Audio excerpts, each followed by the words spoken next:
চট্টগ্রাম রাঙ্গুনিয়া লালানগর হুসনাবাদ উচ্চ বিদ্যালয়ের মাঠ প্রাঙ্গণে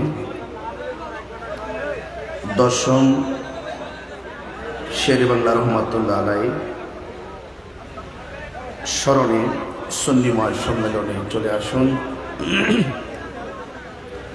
এই মুহূর্তে আমরা যারা বসে আছি, আল্লাহ রাব্বুল আলামিন যেন আমাদের সকলকে কবুল করে, বলুন আমিন।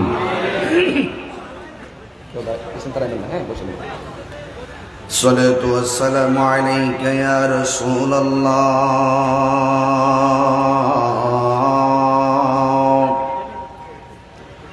আসসালাতু ওয়াসসালামু আলাইকা ইয়া হাবিবাল্লাহ,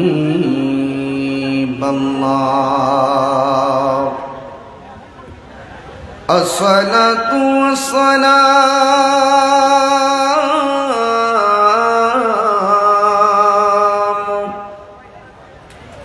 আলাইকা ইয়া শাফীউল মুযনিবিন, আসসালাতু ওয়াসসালামু আলাইকা ইয়া রাহমাতাল লিল আলামিন। আলহামদুলিল্লাহ, আলহামদুলিল্লাহি রাব্বিল আলামিন, খালিকিস সামাওয়াতি ওয়াল আরদিন।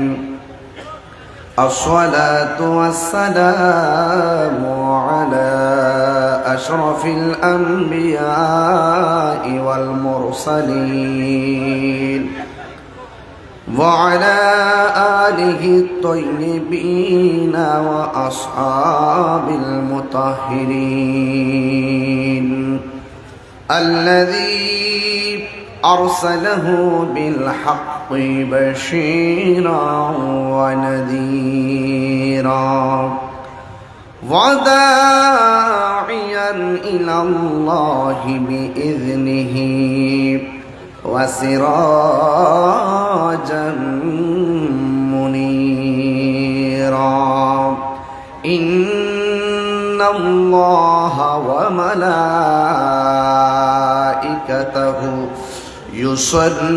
يصلون على النبي يا أيها الذين آمنوا صلوا عليه وسلموا تسليما. اللهم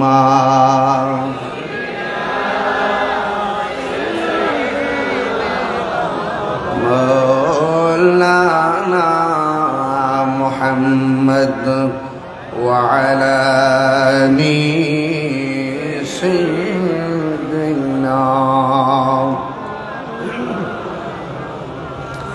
দরদ মাখা কণ্ঠে পড়ি আল্লাহুম্মা সাল্লি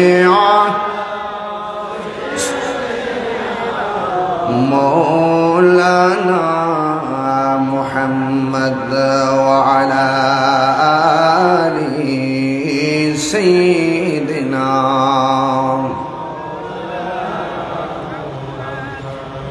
মুআজ্জাজ ওয়া মুকাররম চট্টগ্রাম রাঙ্গুনিয়া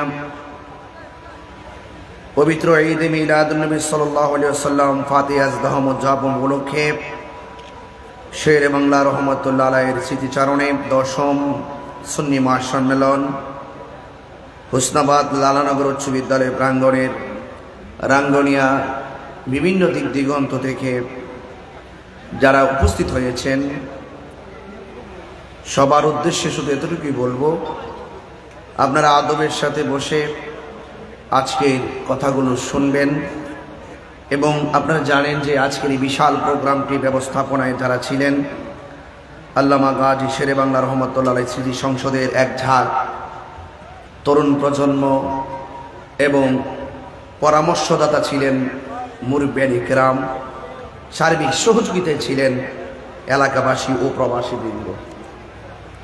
আজকের এই বিশাল কনফারেন্সের মান্যবর সভাপতি, রাঙ্গামাটি বাসস্ট্যান্ড শাহী জামে মসজিদের সম্মানিত খতিব, বিশিষ্ট আলেমে দ্বীন হযরতুল হাজ আল্লামা হাফেজ সুলতান মাহমুদ আল কাদেরী মুদ্দাজিল্লাহুল আলী, উদ্বোধক রাঙ্গুনিয়া উপজেলা আওয়ামী যুবলীগের সভাপতি জনাব মোহাম্মদ মুস্তফা বদুল খায়ের চৌধুরী লিটন সাহেব, প্রধান অতিথি গৌসে কমিটি বাংলাদেশ আঞ্জুমান আজমান শাখা সংযুক্ত আরব আমিরাত শূন্য সাধারণ সম্পাদক মাওলানা ইখতিয়ার হুসাইন আল কাদরি সাহেব, আমার পূর্বে দীর্ঘক্ষণ পর্যন্ত আলোচনা করেছেন বিশিষ্ট আলেমে দ্বীন কাদরে তৈয়বের শাহী জামে মসজিদের সম্মানিত খতিবের হাটের সম্মানিত খতিব, সারা বাংলার জননন্দিত ওয়াইজ বিশিষ্ট মিডিয়া ব্যক্তিত্ব, আমার সহযোদ্ধা আল্লামা কারি মাওলানা মুফতি গোলাম কিবরিয়া আল কাদেরী মুদ্দাজিল্লাহুল আলী, প্রধান বক্তা রাঙ্গুনিয়া নুরুল উলুম কামিল মাদ্রাসার সিনিয়র মুদারিস বিশিষ্ট আলেমে দ্বীন আল্লামা মুহাম্মদ মাওলানা ইদ্রিস আল কাদেরী মুদ্দাজিল্লাহুল আলী সহ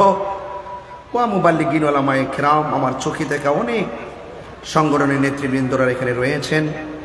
বিশেষ করে সালাম আনতে মোহাম্মদ আকরাম হোসেন সভাপতি, ইসমাইল হোসেন সহ সভাপতি, সাকিবুল ইসলাম সাধারণ সম্পাদক সহ ওয়া মুবাল্লিগিন উলামায়ে কিরাম, হুফাজে কিরাম ওয়া হুজ্জাজে কিরাম ওয়া তুলাবা, সামিঈন ইজাম, বিরাদারান ইসলাম, পর্দানশীন আমার সরলা ও বলা মা ও বোনেরা, যে আল্লাহ রাব্বুল আলামিন আমাদের সকলকে খোলা আকাশের নিচে এত সুন্দর লাইটিং, উপরে প্যান্ডেল ছাড়া এই হাই স্কুল মাঠে একত্রিত হওয়ার সুযোগ দিয়েছেন, শুকরিয়া তান কণ্ঠটাকে উঁচু করে দিয়ে পড়ুন আলহামদুলিল্লাহ। লাখ কোটি দরুদ ও সালাম ওই নবীর নূরানি কদম মোবারকে, যিনি হায়াতুন নবী, নূর নবী, গায়বের খবর দেন ওয়ালা হুজুরপুর নূর সাল্লাল্লাহু আলাইহি ওয়াসাল্লামের উম্মত হিসাবে আল্লাহ পাক আমাদের সকলকে কবুল করেছেন, শুকরিয়া তান আবারও পড়ি আলহামদুলিল্লাহ। মাঠটি অনেক সুন্দর, সাজানো গুছানো ময়দান, আর এই ময়দানকে প্রাণবন্ত করেছে আপনাদের উচ্ছ্বাস উপস্থিতি।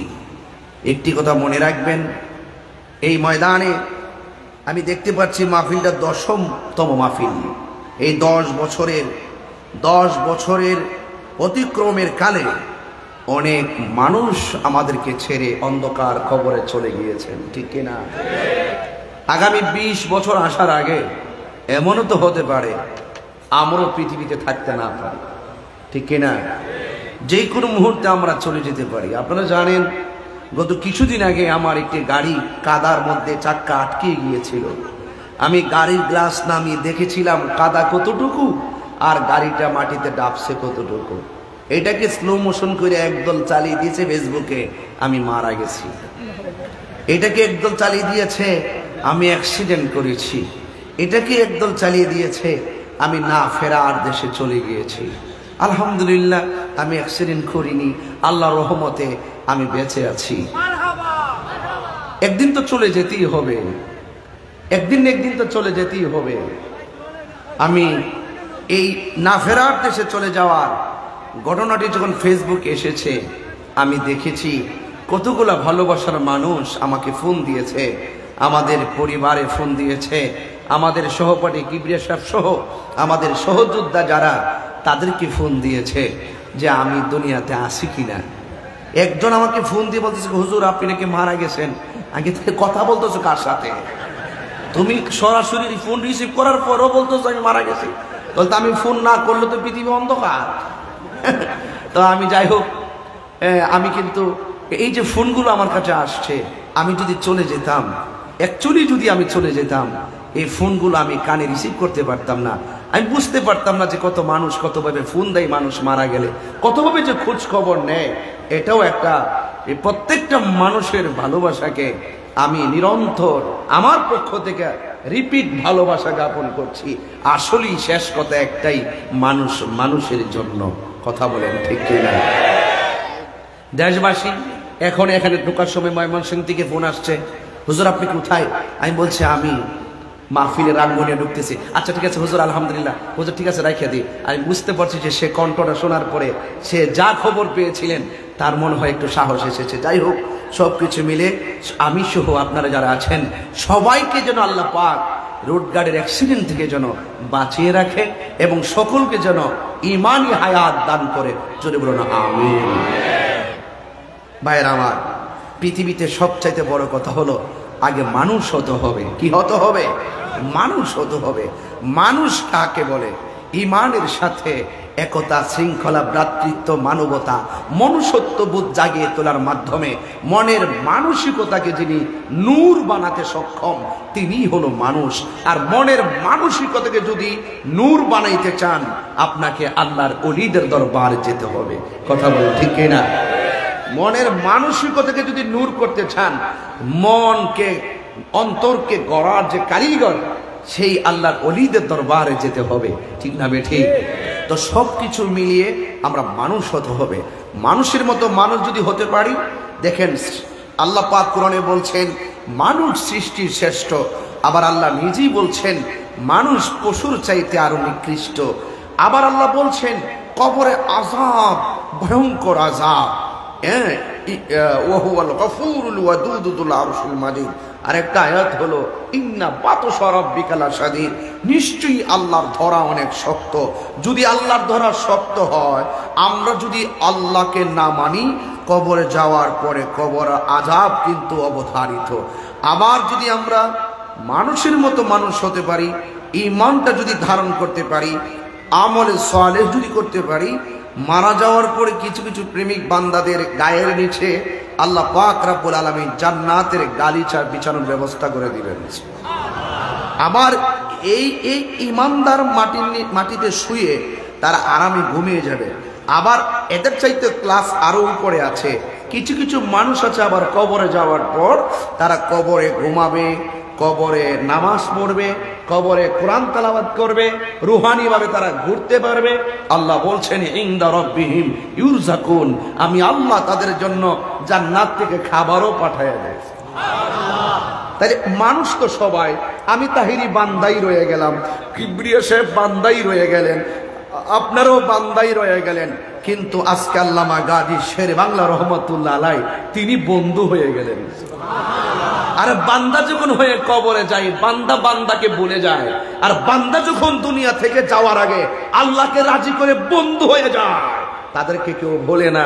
750 বছর পরেও বাবা শাহজালালের নাম আছে না নাই? তাইলে বোঝা যায় দুনিয়াতে থাকা অবস্থায় আপনাকে বন্ধু হতে হবে। যদি বন্ধু হতে না পারেন, যদি এই দুইটা কোয়ালিটি নিজের মাঝে ধারণ করতে না পারেন, একটা হলো ঈমান আর একটা হলো নেক আমল, এই দুইটা কোয়ালিটি যদি নিজের মাঝে ধারণ করতে না পারি, তাইলে মনে রাখবেন তাহলে কি হবে? ইন্নাল ইনসানা লাফি খুসর, সমস্ত মানুষ ক্ষতিগ্রস্ত হবে। হ্যাঁ, ইল্লাল্লাযীনা আমানু ওয়া আমিলুস সালিহাত, যদি ঈমান ঠিক থাকে, যদি আমল সুন্দর থাকে, আপনি দুনিয়া থেকে যাওয়ার সময় ঘুমিয়ে ঘুমিয়ে আরামে আরামে রিল্যাক্স মোডে যাবেন, রিল্যাক্স মোডে ঘুমাবেন। কিয়ামতের সময় যখন ইসরাফিল আলাইহিস সালাম সিংহা ফু দিবে, তখন ঈমানদার বলো আহা, এই মাত্র ঘুমালাম, কে আমাকে ঘুম থেকে জাগ্রত করবে? তাহলে খেয়াল করে দেখেন, ইত্যাদি সুযোগ সুবিধা ভোগ করতে গেলে দুনিয়ায় থেকে আপনি আল্লাহকে রাজি করতে হবে। এর ভিতরে একটা কোয়ালিটি হলো এই অন্তরটাকে ঠিক করতে হবে। কারণ আল্লাহ পাক কাহারও, আমি কিন্তু তাড়াহুড়া করতেছি কেন, এর কারণ আছে, কারণ আকাশটা তো বলা যায় না, এই জন্য আমি একটু আমার কথাগুলো বলে দিয়ে যাচ্ছি যতটুকু সময় পায় আর কি। তো এই জন্য আল্লাহ পাক রব্বুল আলামিন কাহারও চেহারার দিকে তাকায় না, আল্লাহ পাক কাহারও ড্রেসের দিকে তাকায় না, আল্লাহ পাক তাকায় মানুষের অন্তরের দিকে। এই অন্তর যদি ঠিক থাকে, কবরে যাওয়ার পর আপনার পিঠের নিচে জান্নাতের গালিচা হয়ে যাবে। আর অন্তর যদি ঠিক না থাকে, বাঁশ পচার আগে আপনার লাশ পচে যাবে। তাহলে কি করতে হবে? পচা বীজ যদি মাটিতে লাগান গাছ উঠবে না, উঠবে কি না? আমার কথা মনে হয় বুঝেন না আপনারা। পচা বীজ মাটিতে লাগালে কি গাছ উঠবে? আরো বড় করে গাছ উঠবে?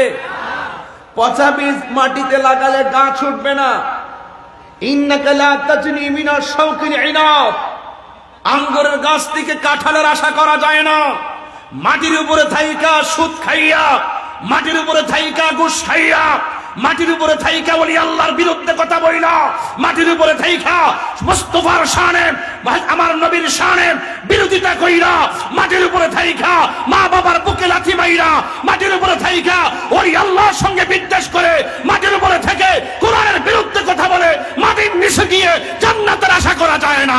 কথা বলেন ঠিক কি না বলেন?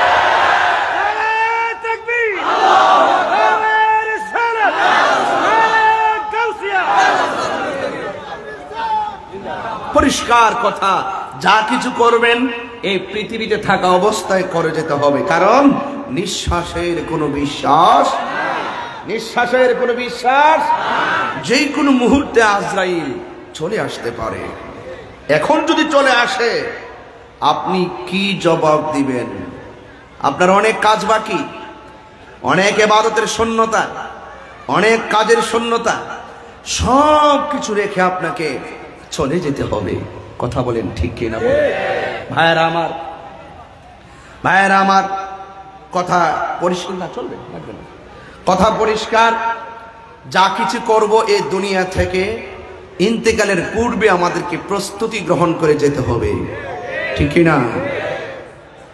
আসেন একটু সামনে বাড়ি, বলুন হায়াতের মালিক কে? আল্লাহ। আল্লাহ পাক এই পৃথিবীতে আমাদেরকে পাঠিয়েছেন, পাঠাইবার আগে এই যে উপরে তাকিয়ে দেখুন একটা আসমান আছে কিনা বলেন? আপনি তো বলেন যে একটা আসমান, আসলে কি একটা আসমান? আল্লাযী খালাকা সাবআ সামাওয়াতিন তিবাকা। আসমান 7টা। প্রথম আসমানটা আমার আল্লাহ সাদা করে বানাইছে, দ্বিতীয় আসমানটা আমার আল্লাহ লোহা দিয়া বানাইছে, এরপরে একটা আকাশ আল্লাহ তামা দিয়া বানাইছে, এরপরে একটা আসমান আমার আল্লাহ স্বর্ণ দিয়া বানাইছে, এরপরে আমার আল্লাহ আর একটা আসমান ইয়াকুত পাথর দিয়া বানাইছে। কথা কোন ঠিক কিনা? এত ভারী আসমান, এই ছোট্ট একটা পর্দা টানাইছেন, কয়টা বাঁশের ব্যবস্থা করছেন, কয়টা খুঁটি লাগাইছেন, একটু পর্দা টানাইতে যায়। আল্লাহ পাক এত ভারী আসমানটা বানাইছেন, একটা খুঁটির ব্যবহার করেন নাই। এটার ভিতরে একটা চাঁদ আছে না নাই? সূর্য আছে না নাই? তারকা আছে না নাই? এটা 7 করে বানাইছেন, সুন্দর করে বানাইছেন। আবার নিচে দেখেন জমিন, 7টা স্তরের জমিন, নিচে পানি আছে না নাই? নিচে সমুদ্র আছে না নাই? আবার কোরআনে আল্লাহ বলছেন সমুদ্রের নিচের ফুটন্ত পানির কসম। আপনি কি মনে করেন ফুটন্ত পানিও আছে? একজন বিজ্ঞানী জন্মর তিনি চিন্তা করলেন এর নিচে গরম পানি, পরীক্ষা লাগালেন, খুঁজে গিয়ে দেখলেন ঠিকই গরম পানি, ফুটন্ত বাষ্প উঠতেছে। সে আর দেরি করে নাই, কালিমা পড়ে মুসলমান হয়ে গেছে। তো সুতরাং নিচে এত মাটি, কত টন মাটি যে আল্লাহ বানাইছেন, হিসাব আছে আমাদের কাছে? এত সুন্দর আসমান, উপরে চাঁদ, সূর্য, নিহারিকা, প্লুটো, ছায়াপথ, গ্যালাক্সি, উল্কাপিণ্ড, ধূমকেতু, এত গ্রহ নক্ষত্র আল্লাহ পাক বানায় রাখছেন সব বান্দার কল্যাণে। কিছুদিন আগে একটা মিস কল গেছে, কোনটা জানেন? সূর্যের ভিতরে চাঁদ, চাঁদের ভিতরে সূর্য। অটোমেটিকলি 8ই এপ্রিল আমেরিকাতে একটা রাজ্য দিনের বেলা অটোমেটিকলি কালো হয়ে গেছে, দিনের বেলা গাড়ির লাইট জ্বালায় চলতে হয়েছে। কথা বলেন ঠিক কিনা? এগুলো কিন্তু খুব অশনি সংকেত, বড় বড় দুর্ঘটনা হবে। এগুলো কিন্তু আমাদের জন্য পরীক্ষা যে আল্লাহর কুদরত কত অপরিসীম। গভীর মনোযোগ, আলোচনায় ঢুকে গেলাম। ডানে বামে যাব না, আমি বলতে চেয়েছিলাম উপরে আমার আল্লাহ এত সুন্দর আসমান বানাইলেন, চাঁদ আছে না নাই? চাঁদরা আমার আল্লাহ বানাইছে রাতের বেলা স্নিগ্ধ আলো দিয়ে কোন রকম চলার জন্য আর ধুলা লাগানোর জন্য। আর ওই দিনের বেলা আল্লাহ রাব্বুল আলামিন ওই আকাশের ভিতরে একটা সূর্য লাগায় দিছে ফল ফলাদি হওয়ার জন্য আর আমরা চলার জন্য। দিনকে বানাইলেন আমার আল্লাহ চলার জন্য, রাতকে বানাইলেন আমার আল্লাহ বিশ্রামের জন্য। এরপরে দুনিয়ার জমিনে আল্লাহ মাটি বানাইছে, মাটি বানাইছে, মাটির উপরে আমরা বসবাস করার জন্য। নিচে জমিন, উপর আসমান। এই আসমান এবং জমিনের সৌন্দর্য হলো আমরা মানুষ যারা রয়েছি মানুষ। আল্লাহ মানুষ পাঠাবে জমিনে, এই জন্য আমার আল্লাহ আগেই সুন্দর করে আমাদের জন্য সব সেট করে দিয়েছেন। কথা বলেন ঠিক কিনা? সব আল্লাহ সেটিং করে দিয়েছেন। এ যুবক, আল্লাহ রাব্বুল আলামিন এত সুন্দর করে জমিন বানিয়ে দিয়েছেন, আমাকে আপনাকে পাঠিয়েছেন। কিয়ামত পর্যন্ত মানুষগুলো এই জমিনের ভিতরে তারা চলাফেরা করবে। আল্লাহ রাব্বুল আলামিন এই বান্দাগুলোকে জমিনের মধ্যে পাঠাইছে একটা মাত্র কারণ। আমার আল্লাহ কোরআনে বলেন, ওয়া মা খালাকতুল জিন্না ওয়াল ইনসা ইল্লা লিয়াবুদুন। আল্লাহ রাব্বুল আলামিন বলেন, আমি মানুষ এবং জিন জাতিকে সৃষ্টি করেছি একমাত্র আমি আল্লাহর গোলামি করার জন্য। এই জন্য মানুষগুলোকে আমার আল্লাহ কোরআনে বলছেন, খলাকতু বিয়াদাইয়া, আমি আল্লাহ রাব্বুল আলামিন বান্দার চেহারাটাকে আমি আল্লাহর কুদরতি হাত দিয়া বানাইছি।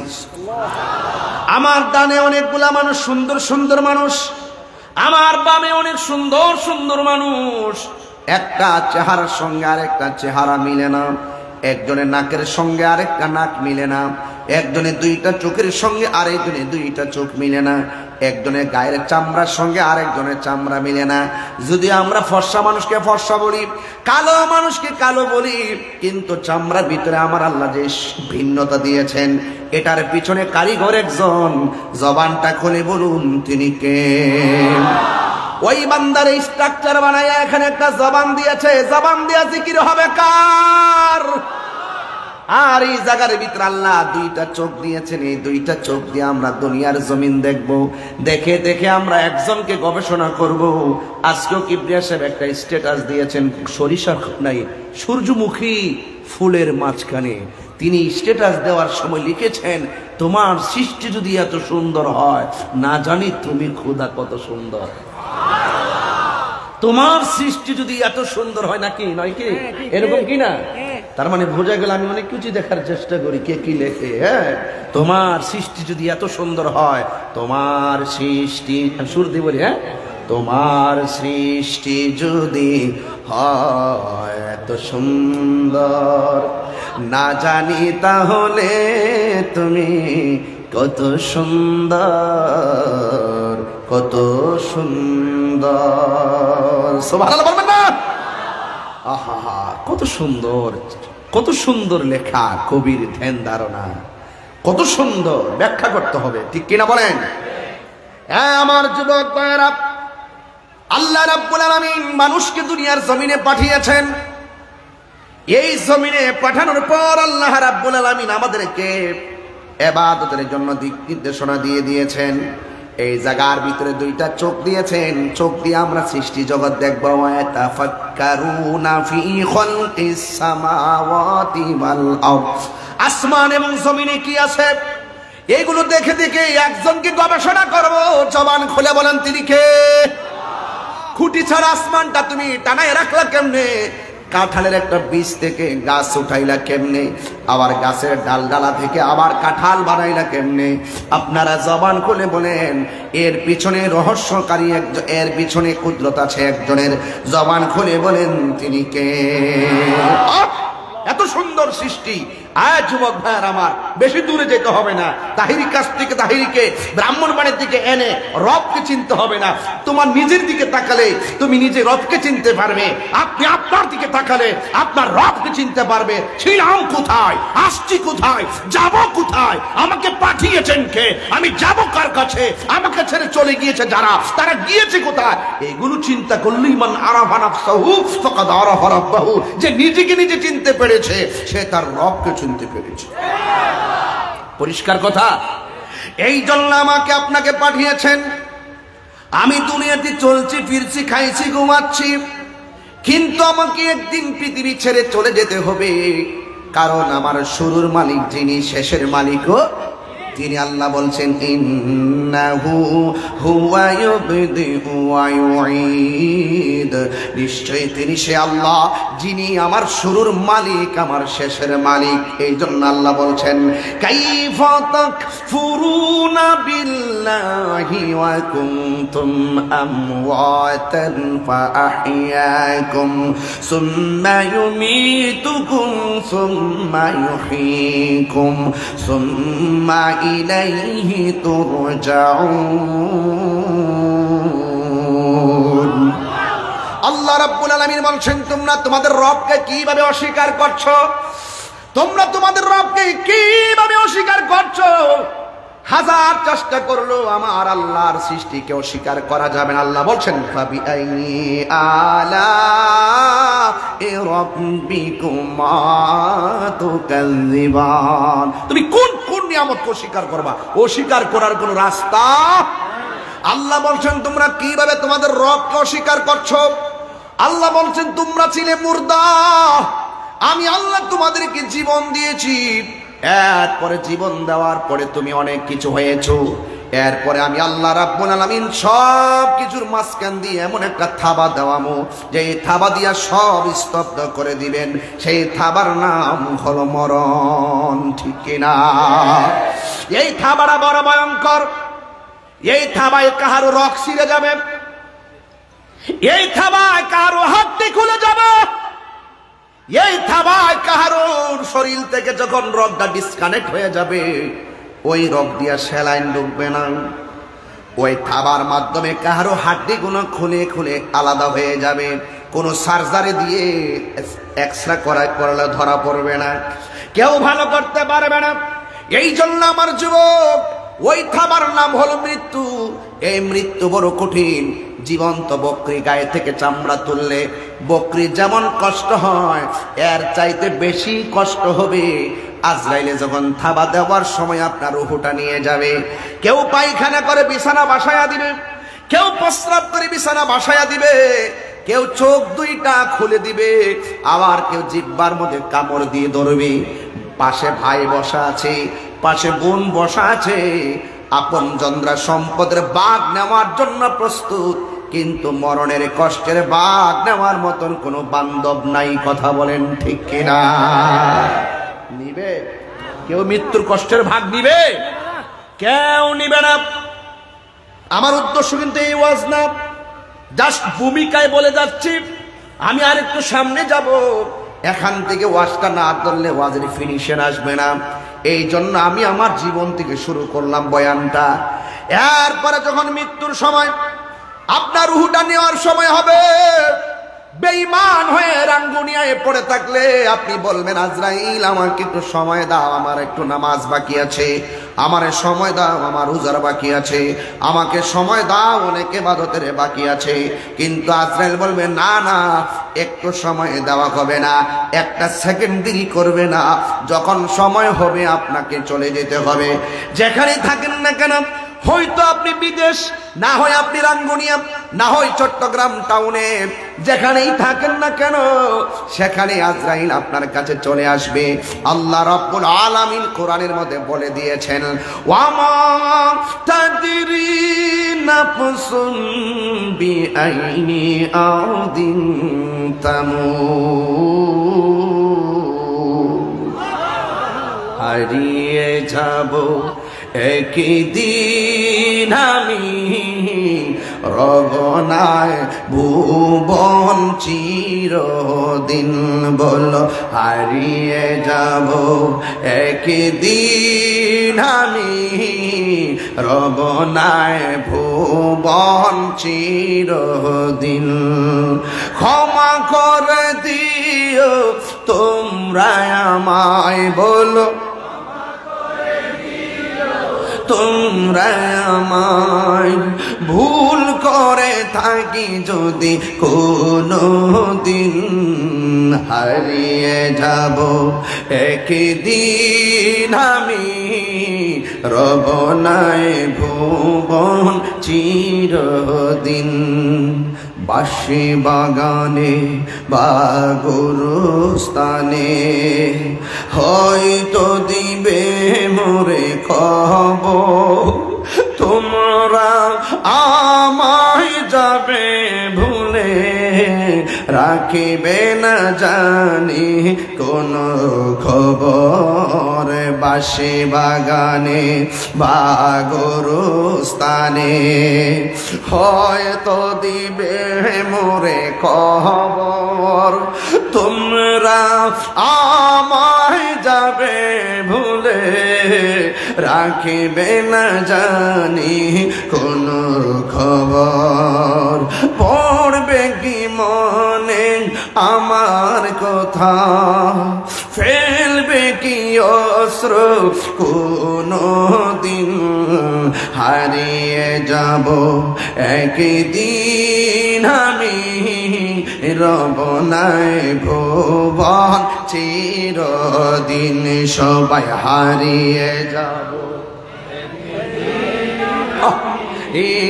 রব নাই ভুবন চিরদিন। ক্ষমা করে দিও তোমরা আমায়, বলুন তোমরা আমায়, ভুল করে থাকি যদি কোনো দিন, হারিয়ে যাব হারব নাই ভুবন চিরদিন। একটা জবানও বন্ধ রাখবেন না, মায়ার সুরে বলুন আল্লাহু আকবার। আর চিৎকার মেরে কন্যা ইয়া রাসূলুল্লাহ। হায় রে রাঙ্গুনিয়ার বাবা, কি দিয়া ওয়াজ বুঝাবো? একটু মাত্র জিন্দা থাকা অবস্থায় একটা ছেলে ভুল কইরা দিয়া দিছেন, আমি না ফেরার দেশে চলে গিয়েছি। যদি আসলে সত্য বাস্তব ঘটনা হতো, এই মুহূর্তে রাঙ্গুনিয়া আমাকে আর দেখতেন না। যদি ঘটনাটা বাস্তব হতো, আমি কবার সুখে কিনা দুঃখে আছি কেউ জানতেন না। কথা কোন ঠিক কিনা? এটাই নিয়ম। মানুষ চলে যাবে, হাসতে হাসতে চলে যাবে রে বাবা।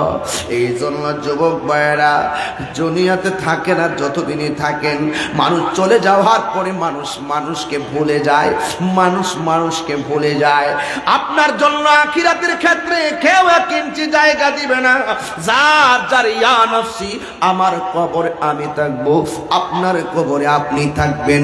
এই জন্য কারো পিছনে লাগবেন না, নিজের চিন্তা করেন, নিজের কবরে চিন্তা করেন।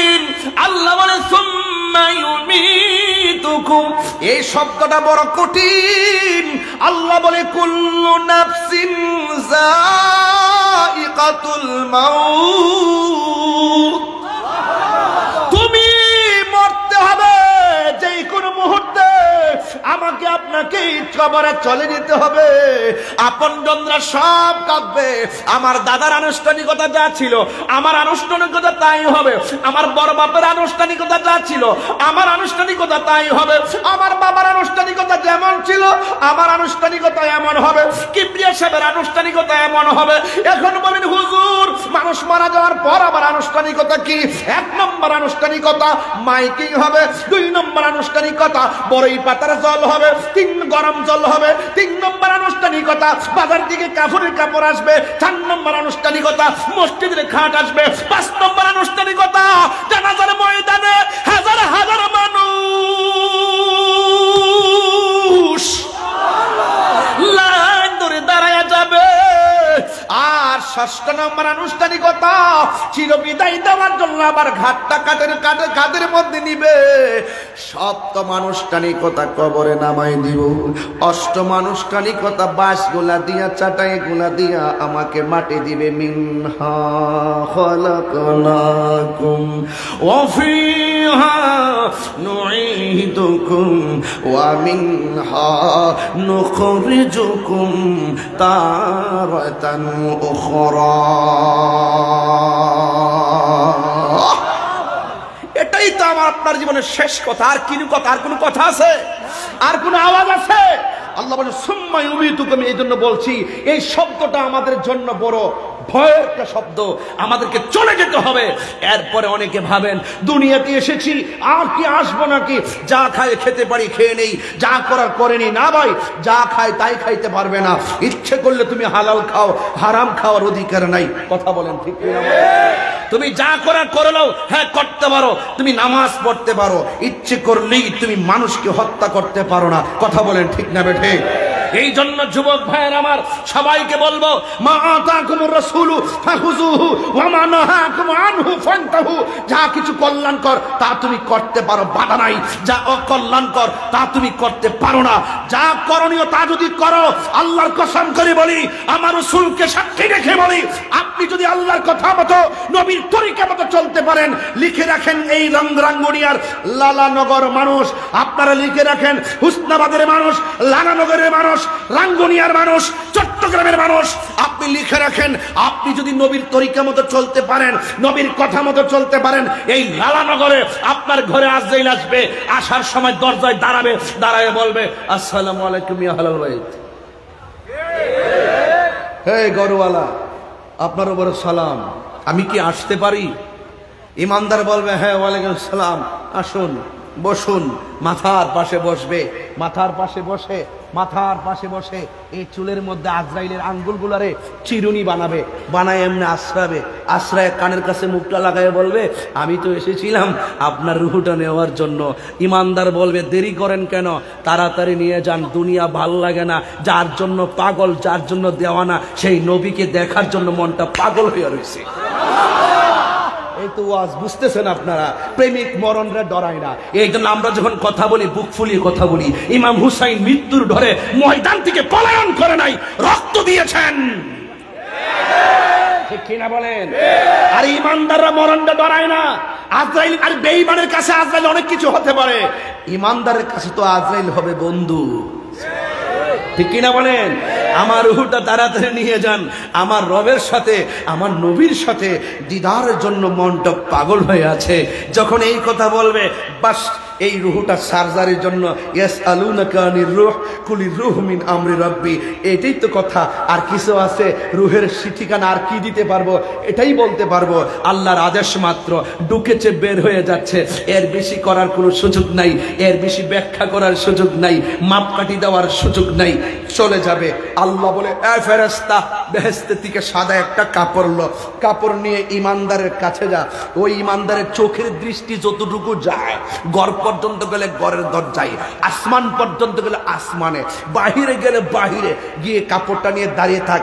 আজরাইলের রুহুটা বের করলে আর দেরি করিস না, এই কাপড়টা দিয়া বাইন্ডিং করবি, বাইন্ডিং করে বাস কি করবি, উড়াল দিবি। আর হাতে একটা সুগন্ধির বোতল নিয়ে যা, একটা সেন্টের বোতল, আতরের বোতল নিয়ে আসবে, সুন্দর করে বাইন্ডিং করে। ভাই প্লিজ, হ্যাঁ এইভাবে বাইন্ডিং করে তুমি উড়াল দিবে।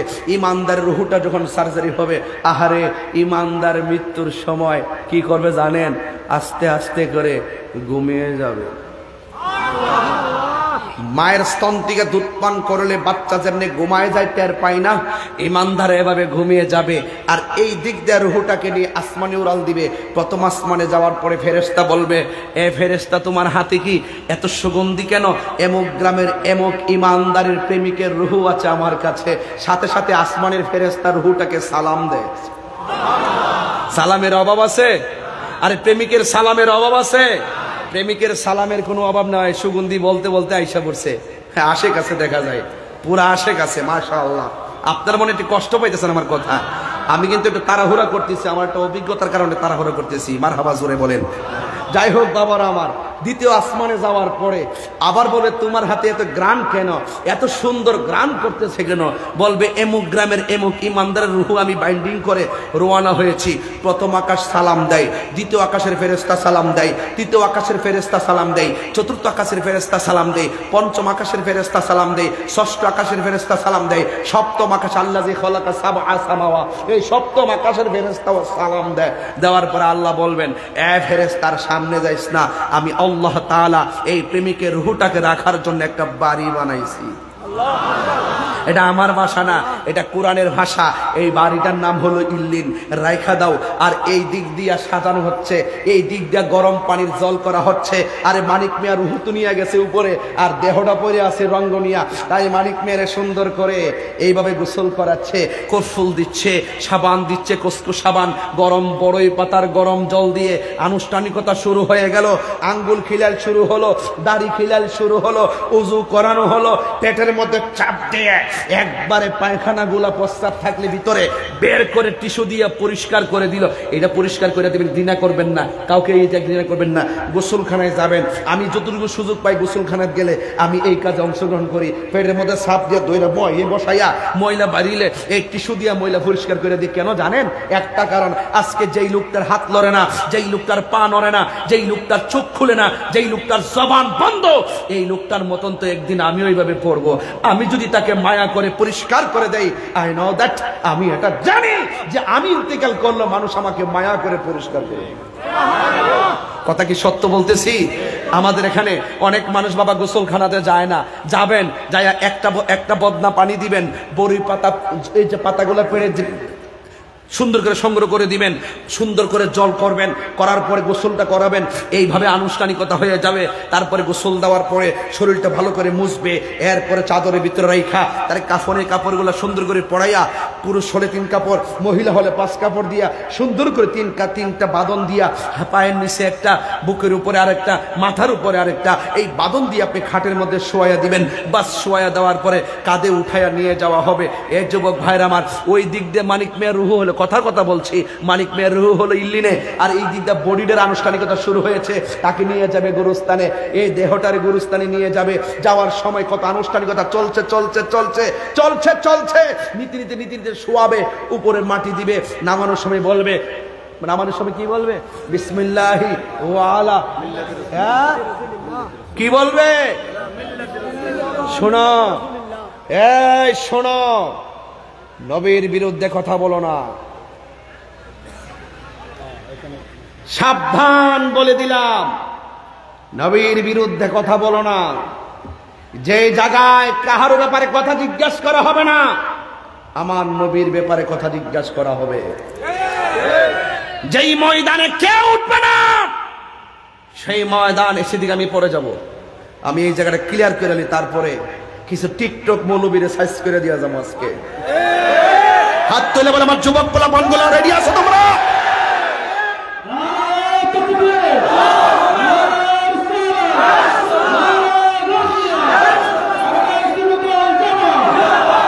আল্লাহু আকবার, জোরে বলেন। আমার নবীজি কবরে থাকার ক্ষমতা আছে না নাই? যারা বলে কবরে নবীর ছবি দেখাবে, এটা কি সত্য না মিথ্যা? যারা বলে কবর থেকে মদিনা পর্যন্ত রাস্তা করে দিবে আর রাঙ্গুনিয়ার কবর থেকে মদিনা দেখবে, আসলে কি বিষয়টা এরকম নাকি? নবী সহ শরীরে কবর থাকবে? থাকার ক্ষমতা আছে না নাই? আর জোরে আছে না নাই? আছে না নাই? আমার নবীকে কবরে থাকার ক্ষমতা দিয়েছে কে? আল্লাহ যদি দিয়ে থাকে, আমার দাদার কোনো ক্ষতি আছে? আমার বাপের কোনো ক্ষতি আছে?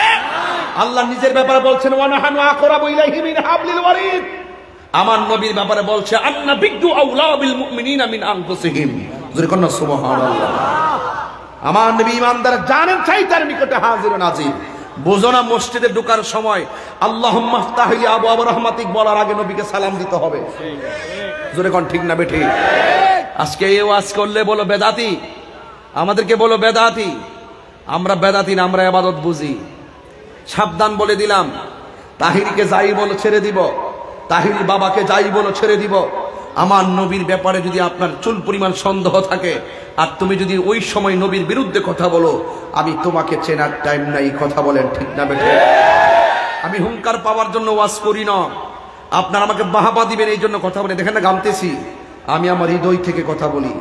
দাওয়াতের আশা নয়, আমার নবীর দরকার। ঠিক কিনা বলেন? আমার নবীর দরকার। এই জন্য আমি প্রায় সময় বলি, ইয়া রাসূলুল্লাহ, ইয়া হাবিবাল্লাহ, ইয়া রাসূলুল্লাহ, হাবিবাল্লাহ, ইয়া রাসূলুল্লাহ, তুমি জীব তুমি মরণ, আধার ঘরে তুমি আপন, তুমি জীবন তুমি মরণ, আধার ঘরে তুমি মোদের পাড়ের তরি, তুমি তুমি নিদান তোরা নেওয়ালা, ইয়া রাসূলুল্লাহ ইয়া হাবিবাল্লাহ, ইয়া রাসূলুল্লাহ ইয়া হাবিবাল্লাহ, ইয়া রাসূলুল্লাহ তুমি মোদের আশার আলো, তাই তো তোমায় বাসি ভালো, তুমি মোদের আশার আলো, তাই তো তোমায় হৃদয় নামের ফুলদানিতে, হৃদয় হাত তোলেন না, হাত তোলেন না, ফুলদানিতে গেতে রেখেছি প্রেমের মালা, ইয়া রাসূলুল্লাহ ইয়া হাবিবাল্লাহ, ইয়া রাসূলুল্লাহ ইয়া হাবিবাল্লাহ, ইয়া রাসূলুল্লাহ ইয়া রাসূল, মাশাআল্লাহ ইয়া রাসূলুল্লাহ। একটা জবানও পাই, নাম কি? মোহাম্মদ ইদ্রিস মিয়া সুমন সাহেব গজল শুনে আমাকে 500 টাকা বকশিশ দিয়েছেন, আর মাঝখান দিয়ে আপনাদের হাত উঠিয়েছিলাম, আপনারা কি কষ্ট পেয়েছেন? এই নবীর জন্য হাতটা কেটে গেলে কি অসুবিধা আছে? আর সাহাবায়ে একরাম তো হাত টান দিয়া ছিঁড়ে ফেলছে যুদ্ধের মাঠে, নবীর মহব্বতে কথা বলেন ঠিক কিনা? ভাইরা আমার, নবীর জন্য জীবন দিব। আরেক ভাই দিয়েছেন আজমল কাদের, আরেক পাগলা, তিনি দিয়েছেন 200 টাকা। বাজান গজল গাইলে যে হাদিয়া পাওয়া যায়, এইরকম যদি জানতাম শুরুর থেকে শুরু করতাম, বস্তা বইরা বাড়িতে লেগে যাইতাম না। আমার আওয়াজ জোরে ঘন। আরে বাবা, যারা আশেকে রাসূল, যারা নবীর পাগল, তাদের মনে একটা আনন্দ থাকে, কথা কন ঠিক কিনা? আচ্ছা বাবাজি, আপনার নামটা পুরানা? হাফেজ সুলতান মাহমুদ, আজকে সভাপতি। আচ্ছা, আজকে সভাপতি সাহেবকে আমি ধৈর্য কথা বলি, আমরা তো আমরা একটা সম্পর্ক, ওই যে বুস্টারের দিক দিয়ে, হ্যাঁ একটা সম্পর্ক আছে, আছে না? এই যে এখন সভাপতি দিয়ে বললে তো আপনার কোনো অসুবিধা নাই। আচ্ছা, আমরা যে রমজানে রোজা রাখছি, কবুল হয়েছে কিনা জানি? নামাজ যে পড়ছি কবুল হয়েছে কিনা জানি? হজ যে করছেন কবুল হয়েছে কিনা জানেন? তো কিতালয়ে কবরও যাইবেন, কি নিয়ে হাসর উঠবেন? নামাজ যে পড়ছি কবুল হয়েছে কিনা জানি না, নাকি সভাপতি সাহেব? রোজা যে রাখছি কবুল হয়েছে কিনা জানি না, জিকির যে করছি কবুল হয়েছে কিনা জানি না, হজ যে করছি কবুল হয়েছে কিনা জানি না। তাইলে কি নিয়ে কবরে যাবো? ওয়ারেন্টি কার্ডও নাই, এবাদতের ওয়ারেন্টি কার্ডও নাই, এবাদতের গ্যারান্টি কার্ডও নাই। তবে একটা ওয়ারেন্টি কার্ড আমরা আছে, একটা গ্যারান্টি কার্ড আমরা আছে। আমরা এবাদত কবুল হয়েছে কিনা জানি না, কিন্তু একটা ওয়ারেন্টি কার্ড হলো আমরা আমাদের নবীকে জানের চাইতে ভালোবাসি, জীবন দিয়ে ভালোবাসি। এই ওয়ারেন্টি গ্যারান্টি কার্ড আমার কাছে আছে।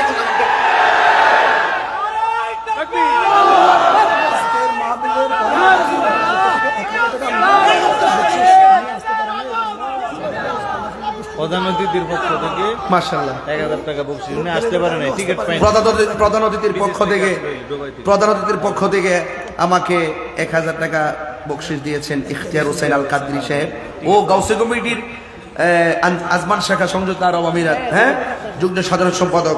তিনি আমাকে দিয়েছেন 1000 টাকা হাদিয়া দিয়ে দোয়া চেয়েছেন। আমি দোয়া, আচ্ছা থ্যাংক ইউ। ও আচ্ছা, আজকের মাহফিলে প্রধান অতিথি তিনি আসতে পারেন, ফ্লাইট মিস হয়ে গেছিল। যাক, তিনি না আসলো, ফ্লাইট মিস হয়েছে, কিন্তু আমরা ওনাকে হৃদয় থেকে মিস করি, কথা কোন ঠিক না বেঠি? যাক, ফ্লাইট মিস হয়ে যেতে পারে, কিন্তু আপনার মধ্যে আমাদের মিস হওয়া থাকবে। ইনশাআল্লাহ আল্লাহ যেন ওনাকে আবার আমাদের মাঝে আগামী মাহফিলের জন্য আনে, কথা কোন ঠিক না বেঠে? আমি ওনাকে আমার পক্ষ থেকে দোয়া দিয়ে দিলাম। আপনারা সত্যি মানে বলুন, আমরা নবীকে জানের চেয়ে কম ভালোবাসি না বেশি ভালোবাসি? কারা কারা বেশি ভালোবাসেন একটু হাত তুলে স্লোগান দেন, স্লোগান দেন।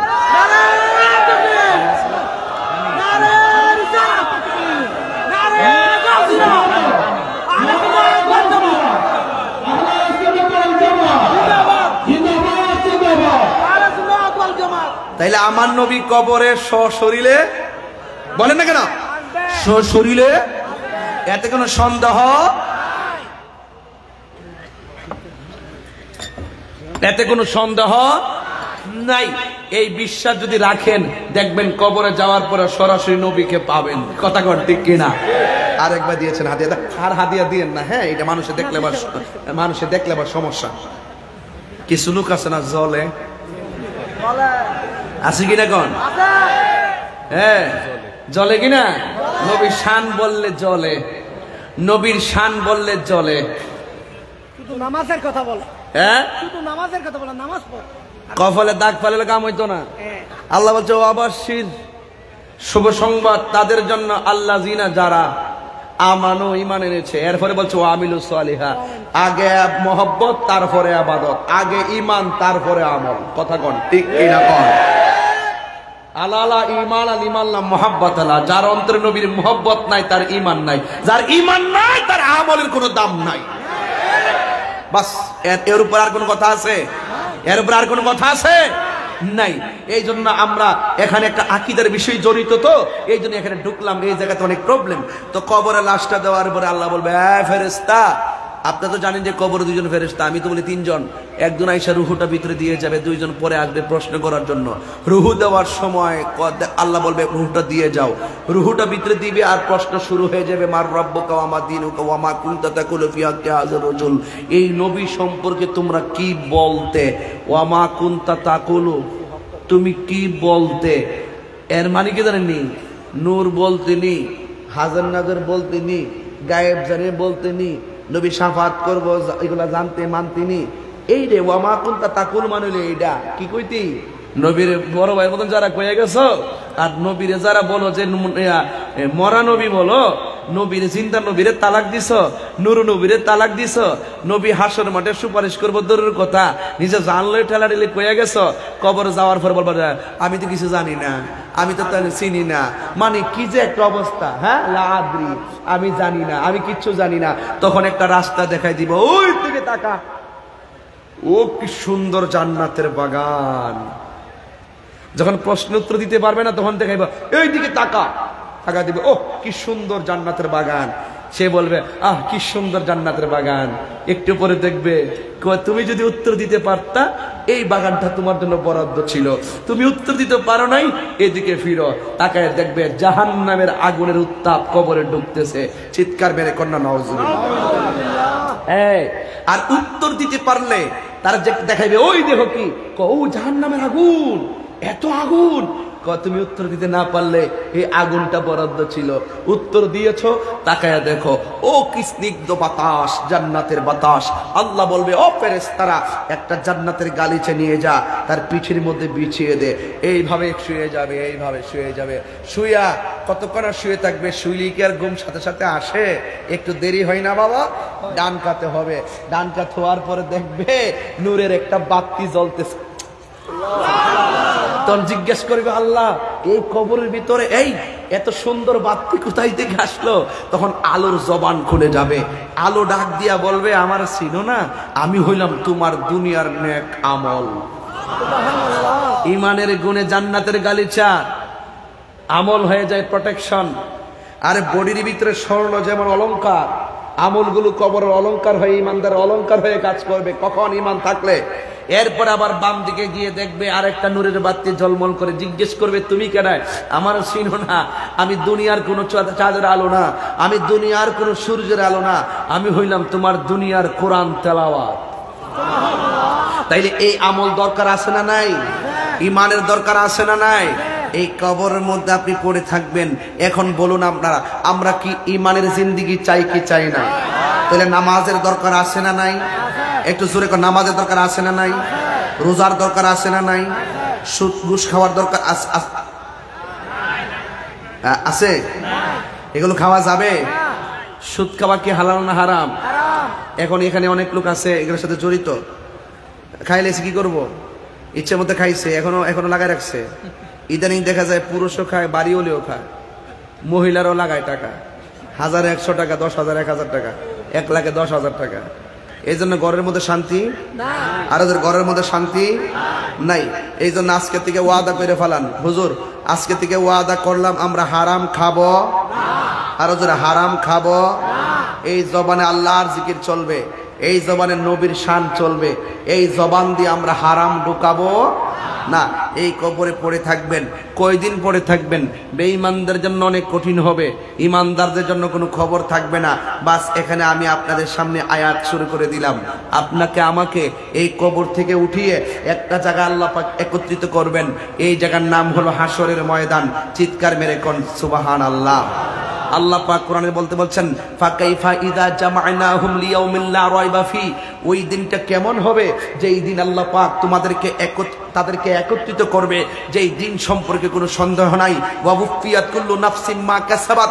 সেই দিন তারা যেই দুনিয়া থাকা অবস্থায় তারা যা যা করেছে সেই তাকে তা প্রতিদান দেওয়া হবে।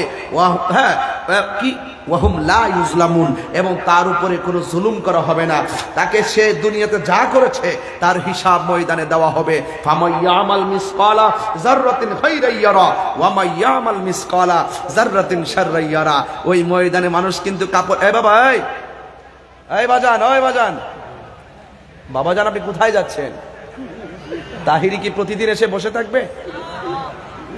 বাবাজান আমি কি প্রতিদিন আসতে পারবো? বাবা আমি তো আপনাকে দেখলে শান্তি পাই। আপনি চলে গেলে আমি কাকে কোথায় রেখে যাচ্ছেন?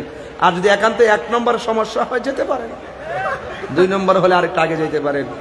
যদি একান্ত কোনো সমস্যা না হয় বাবাজান বসেন, এটা জান্নাতের বাগান। বলতেছি কি এটা গাইতে এই তো। আচ্ছা গামু ওই বাবার একটু ছেড়ে দাও, একটু সমস্যা আছে, আবার আইবন, হুজুর হুজুর আইবন ইনশাআল্লাহ। মারহাবা, জোরে গন। কি গজল দেখাইতে হবে? আমি কিন্তু আজকে অনেক বেশি কথা বলতেছি, আমি কিন্তু ফাঁকি ঝুঁকি করতেছি না। আমার একটা সিস্টেম আছে, আমি কবর দিয়ে শুরু করছি, হাসর দিয়ে শেষ করবো। মাঝখান দিয়ে আমার নবীর কিছু, নবীর প্রতি আকীদা কি রাখতে হবে সেটা ক্লিয়ার করে দিয়ে যাব। কথা বলেন, সবাইকে রাজি আছেন? আমার কি আর 15 মিনিট সময় দিবেন ইনশাআল্লাহ? দিবেন তো ইনশাআল্লাহ? অসুবিধা নাই তো ইনশাআল্লাহ? লাস্টে 2টা গজল গেয়ে যাব, আলহামদুলিল্লাহ বলেন। আপনার চিটাগাং আসতে তো নর্মাল সুরে গজল গাইলে আপনারা পছন্দ করেন না, খুব টান দিয়ে কইতে হয়। এটা বাজান আমি পারি না, এটা আমার ব্যর্থতা। কষ্ট হচ্ছে? তাহলে বলেন তো, মানুষ উলঙ্গ অবস্থায় যাবে। আয়েশা সিদ্দিকা বলেন, ইয়া রাসূলুল্লাহ, ওই ময়দানে উলঙ্গ অবস্থায় গেলে একজন আরেকজনকে দেখলে এটা কেমন ধরনের লজ্জাকর ময়দান হয়ে যায় না ইয়া রাসূলুল্লাহ? রাসূল বলেন, আয়েশা রে, এই কবর থেকে মানুষ, যা যা জায়গা থেকে মানুষ উলঙ্গ অবস্থায় আসলেও তার গাঁটটাকে বাঁকা করে দেওয়া হবে, সামনে তাকাইবার কোনো সুযোগ পাবে না। এই চোখের সুরমার কাঠিটা যত বড় ঠিক এই পরিমাণ উপরে সূর্য থাকবে, মাথার চান্দিটা উড়ে যাবে, মাথার মগজগুলো বাতের মার যেমনি ছিটে ছিটে পড়ে, তার মাথার মগজগুলো এভাবে ছিটে ছিটে পড়বে। সেই কঠিন মুসিবতে আল্লাহ পাক রব্বুল আলামিন কাহ্হার হয়ে যাবেন। আল্লাহর সামনে কথা বলবে এরকম সাহস কোনো নবীরও হবে না। সমস্ত নবীদের মুখে একটা মাত্র স্লোগান, ইয়া নাফসি ইয়া নাফসি বলে কাঁদবেন। আল্লাহ বলছেন কোরআনের আয়াত, আমি তো হাফেজ না তাই দেখে দেখে বলছি, ওয়াউফিয়াত কুল্লু নাফসিন মা কাসাবাত। সেদিন দুনিয়াতে মানুষ যা যে কিছু করবে তাকে হুবহু তার প্রতিদান দেওয়া হবে। ওয়াহুম লা ইউজলামুন, এবং তার উপরে কোনো জুলুম করা হবে না। শুধুমাত্র তাই নয়, আল্লাহ পাক রব্বুল আলামিন হলেন তিনি আল্লাহু লা ইলাহা ইল্লাহু। আল্লাহ হলো তিনি, যিনি ছাড়া কোনো ইলাহ নাই। তিনি বলছেন, লা ইয়াজমাআন্নাকুম ইলা ইয়াউমিল কিয়ামাতি লা রাইবা ফি। হ্যাঁ, সেই দিন তোমাদেরকে একত্রিত করবে, ওই দিন যেই দিন সম্পর্কে কোনো সন্দেহ নাই। ওয়ামান আসদাকু মিনাল্লাহি হাদিসা। আল্লাহর চাইতে সত্যবাদী আর কে হতে পারে? আল্লাহ তো তিনি, ওয়া হুয়াল্লাযী খালাকাস সামাওয়াতি ওয়াল আরদা বিল হাক্কি। আল্লাহ হলো তিনি, যিনি এই পৃথিবী, আসমান এবং জমিনের মালিক। আসমান এবং জমিনকে তিনি সৃষ্টি করেছেন যথাযথভাবে। ওয়া ইয়াউমা ইয়াকুলু কুন ফায়াকুন, যিনি বলেন কুন ফায়াকুন, হও বললে হয়ে যায়। চিৎকার মেরে কন্না আল্লাহু আকবার। কি হয়ে যাবে? কি হয়ে যাবে? ওয়ালাহুল মুলকু ইয়াওমা ইউনফাকু ফিস সূর। ওই যে ইসরাফিল আলাইহিস সালাম সিংহা ফু দিবেন, তার মুখের মধ্যে সিংহা নিয়ে বসে আছেন। তিনি যখন সিংহা ফু দিবেন, দেওয়ার আগেই তো একটা খেলা শুরু হয়ে যাবে। কেমন তাণ্ডব শুরু হবে? এই জমিনের মধ্যে অনেক পাহাড় আছে, এই পাহাড়গুলো আল্লাহ পাক পেরেক হিসাবে মেরেছেন। কিয়ামতের পূর্বে এই পাহাড়গুলো তোলার মতো উড়ে যাবে। এই পাহাড়গুলো ছিল পেরেক, ওয়াল জিবালা আওতাদা। এই পাহাড়গুলো পেরেক হিসাবে আল্লাহ মেরেছিলেন। কিয়ামতের পূর্বে এই পাহাড়গুলো আকাশে তোলার মতো উড়ে যাবে। যাবে, ওয়াতাকুরুল জিবালু কাল ইহনিল মানফুস, সেই দিন পাহাড়গুলো তোলার মতো উড়ে যাবে। ইয়াউমা ইয়াকুনুন নাসু কাল ফারাশিল মাবসুস, তিনি ওই যে মানুষগুলো কীটপতঙ্গের মতো উঠতে থাকবে। রাঙ্গুনিয়ার মানুষ, কথার কথা বলছি, ছিটকে গিয়ে চট্টগ্রাম পড়বে, চট্টগ্রামের মানুষ রাঙ্গুনিয়া, রাঙ্গুনিয়ার মানুষ বোয়ালখালী, এইভাবে ইন্ডিয়া, ভারত, পাকিস্তান মানুষ চোখের পলকে ছিটকে যাবে। তখন জমিন থেকে যখন পাহাড় উড়ে যাবে, জমিনের অবস্থা কি হবে? ইযা সুলসিলাতিল আরদু জিলজালাহা, জমিন তখন তার কম্পনে প্রকম্পিত হয়ে যাবে। ও আখরাজাতিল আরদু আসকালাহা, জমিনের নিচে কয়লার খনি, জমিনের নিচে গ্যাসের খনি, জমিনের নিচে স্বর্ণের খনি, সব তার বোঝা বের করে দিবে। মানুষ স্বর্ণের লোভ করবে না, মানুষ কয়লার লোভ করবে না, একটাই কথা বলবে, ওয়া ক্বালাল ইনসানু মা লাহা, মানুষ বলবে কি হইল, আকাশটা কাঁপতেছে কেন, জমিনটা নাচতেছে কেন, এই স্বর্ণ বের হচ্ছে কেন? আর রাসূল বলতেছেন ওই সময় কম্পনটা এমন হবে, ওই কম্পনের ভয়াবহতা বোঝাতে গিয়ে রাসূল বলেছেন মায়ের পেটের ভিতরে সন্তান থাকবে, কেউ 3 মাসের গর্ভবতী, কেউ 8 মাসের গর্ভবতী, কেউ 7 মাসের গর্ভবতী, মাটিটা এমন ভাবে কাঁপতে শুরু করবে, ওই পেট থেকে বাচ্চাটা ডেলিভারি হয়ে মাটিতে রক্তাক্ত হয়ে পড়ে যাবে। 8 মাসের বাচ্চা ডেলিভারি হয়ে যাবে, 7 মাসের বাচ্চা ডেলিভারি হয়ে যাবে। আর মানুষগুলো বলবে কি হইলো, কি হইলো, আরে কি হইলো, কি হইলো? তুমি কি জানো না এটা হলো সেই এলান, কুল্লু মান আলাইহা ফান, আল্লাহ যে বলছে সব ধ্বংস হয়ে যাবে। এই তো ওয়াদের শুরু আর শেষ মিলে গেল। আল্লাহ এত মায়া করে আসমান বানাইলো, আসমানটা ফেটে গেল। ইদা সামাউন ফাতারাত, এই যে আল্লাহ এত সুন্দর করে তারকা বানাইলো। ওয়া ইদাল কাওয়াকিবু তাসরাত, এই তারকা খুলে পড়ে গেল। এত সুন্দর করে জমিনে সাগর বানাইলো। ওয়া ইদাল বিহারু ফুজ্জিরাত, এই জমিন থেকে সুনামি শুরু হয়ে যাবে। কি দিয়ে এত, এই ওয়াজটাই যদি টাইম না করতাম মিনিমাম 40 মিনিট আমার সময় লাগতো। আমি একটা কারণে তাড়াহুড়া করতেছি, সেটা আমি পরে বলবো। এই যুবক ভাইয়ের আমার, এই জমিন থেকে সুনামি শুরু হবে। Young generation, amazing figure and fighter যারা আছো, তোমরা মোবাইল আজকে সার্চ দিবা, জাপানের সুনামি, ইন্দোনেশিয়ার সুনামি, চার্জ দরবারে দেখবা শান্ত নদীর উপরে হঠাৎ করে একটা ঢেউ উঠে বাড়িঘর লন্ড বন্ড করে দেয়। কিয়ামতের পূর্বে শান্ত জমিন অশান্ত হবে, শান্ত নদী অশান্ত হয়ে যাবে, সবগুলো উড়িয়ে দিবে। বাস ইসরাফিল আলাইহিস সালাম সিংহা ফু দিবেন। ওই যে আমার আল্লাহ বলছেন, কুল্লু মান আলাইহা ফানি ওয়া ইয়াবকা ওয়াজহু রাব্বিকা যুল জালালি ওয়াল ইকরাম। সব ধ্বংস হয়ে যাবে।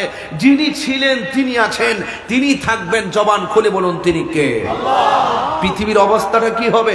পৃথিবীর অবস্থা কঠিন হয়ে যাবে, এমন অবস্থা সৃষ্টি হবে, হায় হায়, কোথায় মানুষ থাকবে, কোথায় জমিন, কই সময়ের চিত্রটা যে কেমন থাকবে এটা আল্লাহ পাকই ভালো জানেন।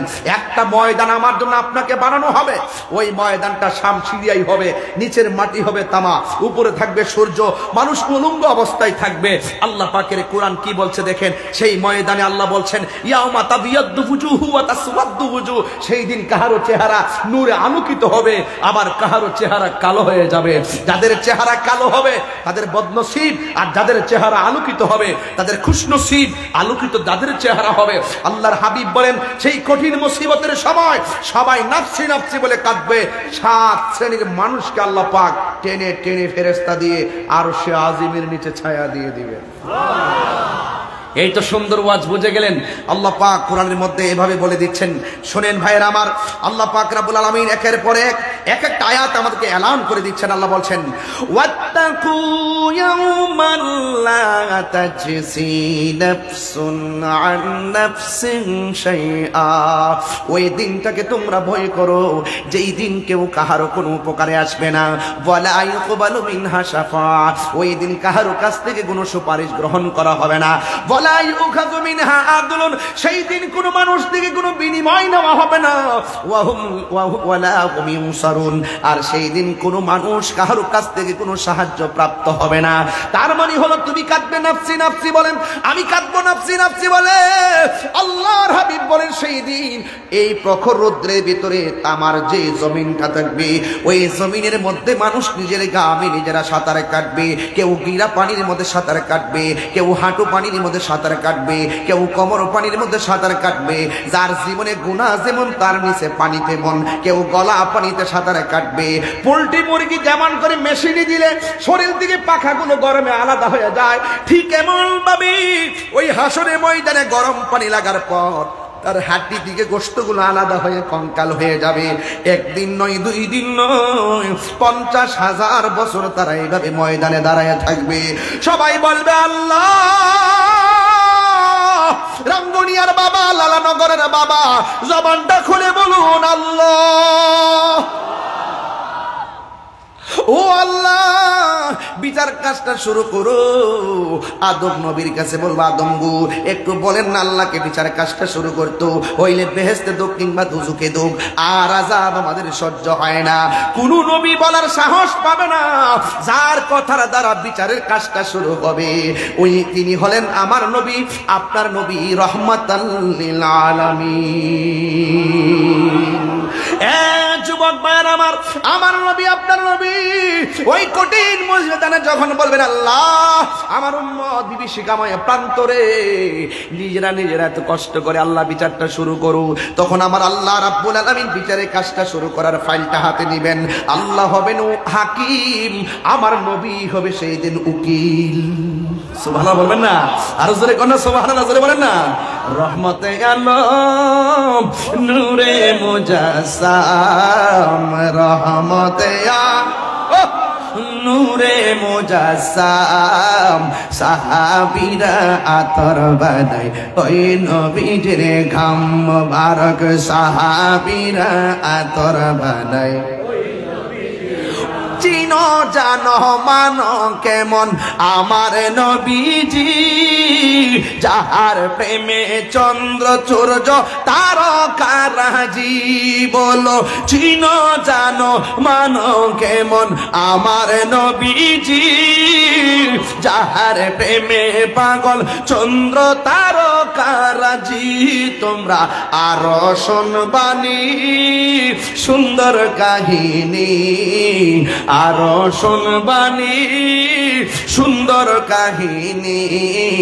জান্নাতের রোমে রোমে লেখা নবীর নাম, জান্নাতের রোমে রোমে লেখা নবীর নাম। সবাই রহমতে নবী মুজাসসাম, রহমতে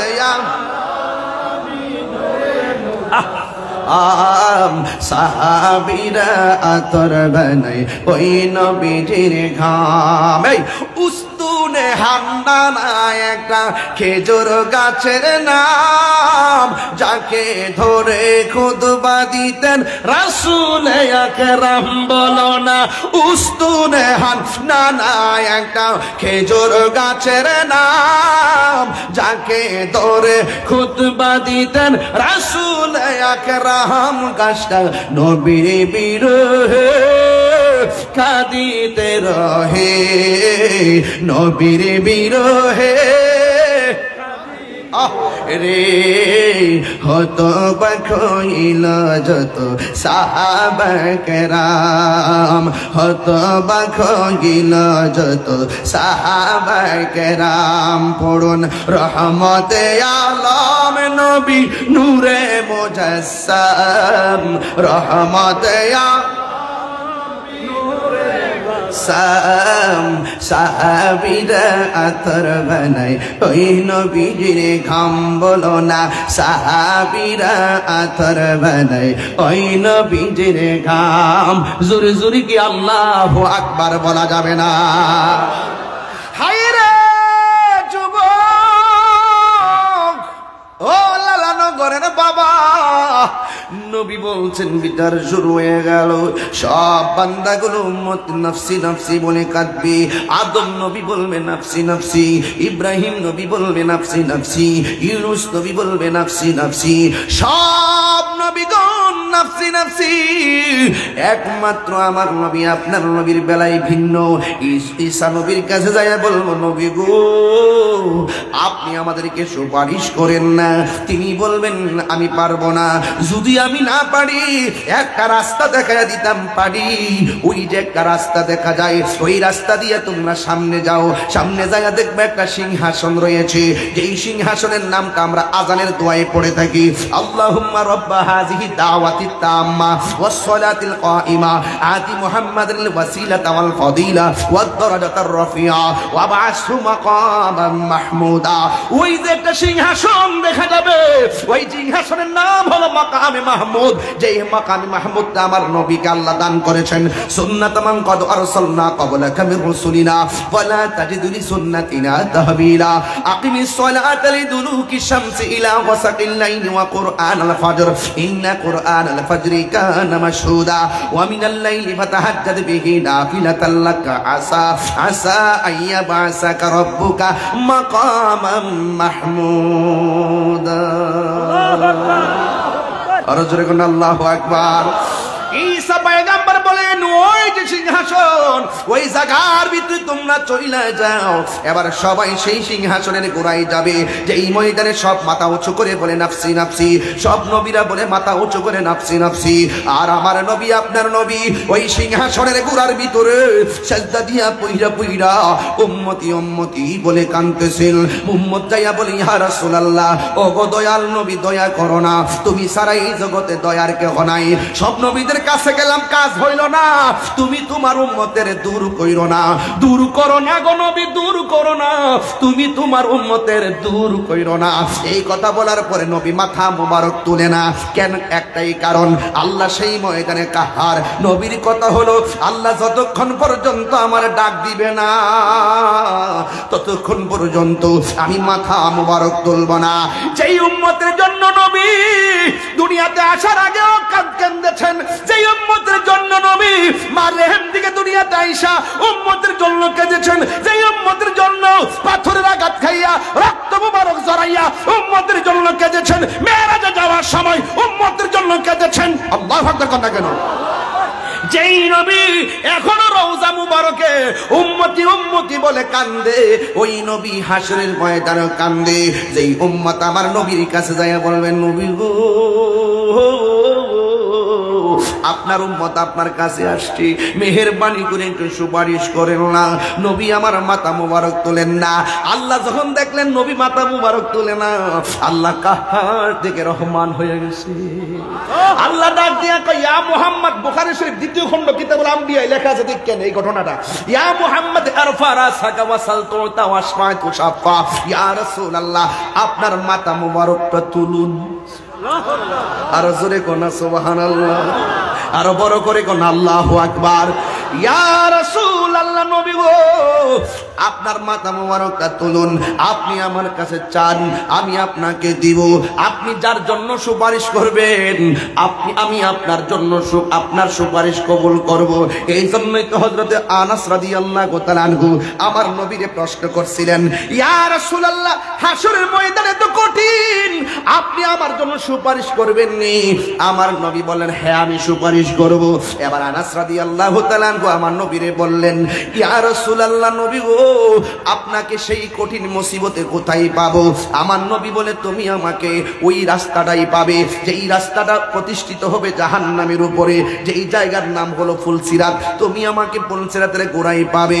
এবার আনাস রাদিয়াল্লাহু তাআলা আনহু বলেন, ইয়া রাসূলুল্লাহ ফা ইনলাম আলকাকা ইয়া রাসূলুল্লাহ, ওই জায়গার ভিতরে যদি আপনাকে না পাই, আমার নবী বলে তুমি আমাকে হাউজে কাউসারে গোড়ায় পাবা। ফা ইনলাম আলকাকা ইয়া রাসূলুল্লাহ, ওই জায়গায় যদি আপনারা না পায় তাইলে তুমি আমাকে মিজানের গোড়ার মধ্যে পাবে। একটা কথা খেয়াল করে দেখেন, জাহান্নামের উপরে ফুলসিরাত, সেখানে আমার নবী, আরে যেখানে পাপ পুণ্যের হিসাব ওজন করা হবে সেই জায়গার মধ্যে আমার নবী। যেই জায়গায় মানুষ তৃষ্ণার্ত হয়ে যাবে, ওই 12 তাপের সূর্য মাথায় লাগলে মানুষ তৃষ্ণার্ত হয়ে যাবে, ওই হাউজে কাউসারের গোড়ায় আমার নবী। ইয়া রাসূলুল্লাহ আমি আপনাকে কোথায় পাবো? ইয়া রাসূলুল্লাহ আমার নবী বলে, এই 3 জায়গার এক জায়গায় তুমি গেলে আমাকে পাবে।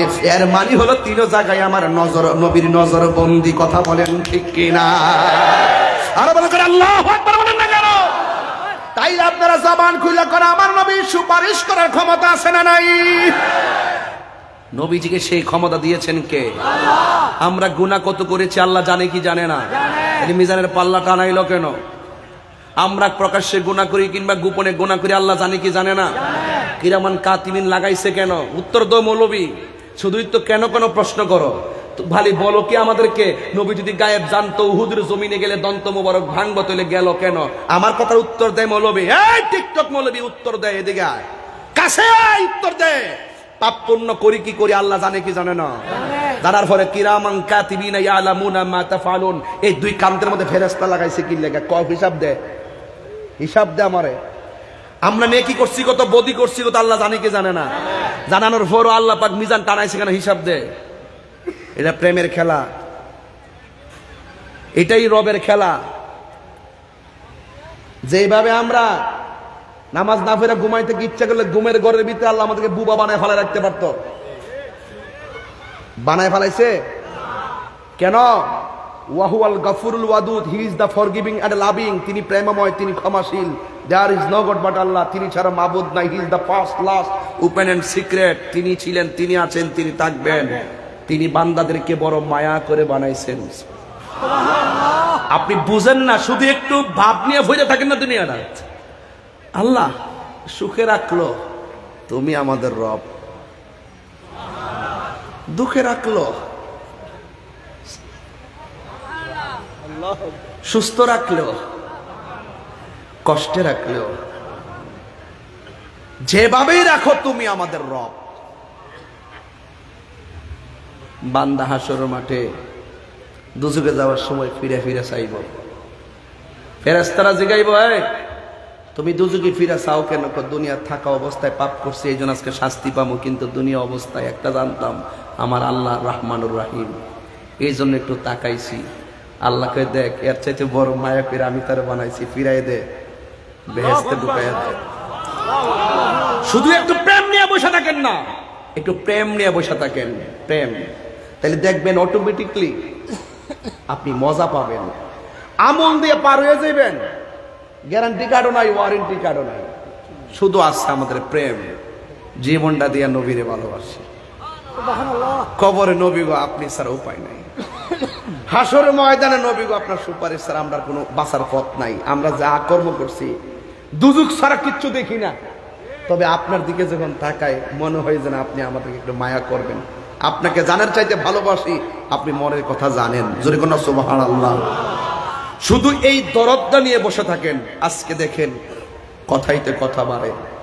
কিছু মৌলবী আছে, তারা কি বলে জানেন? তারা বলে নবী নাকি হাসরের মাঠে বলবে আমার নেকের পাল্লা ভারী হয় নাকি বদের পাল্লা ভারী হয়। নবীদের কি কোনো গুনাহ আছে? গুনাহ আছে? নবীগণ আল্লাহর পক্ষ থেকে মাসুম, সাহাবায়ে কেরাম আল্লাহর পক্ষ থেকে মাহফুজ। আমরাই না মরহুম বা মাহফুজ, একটাই তো হবে।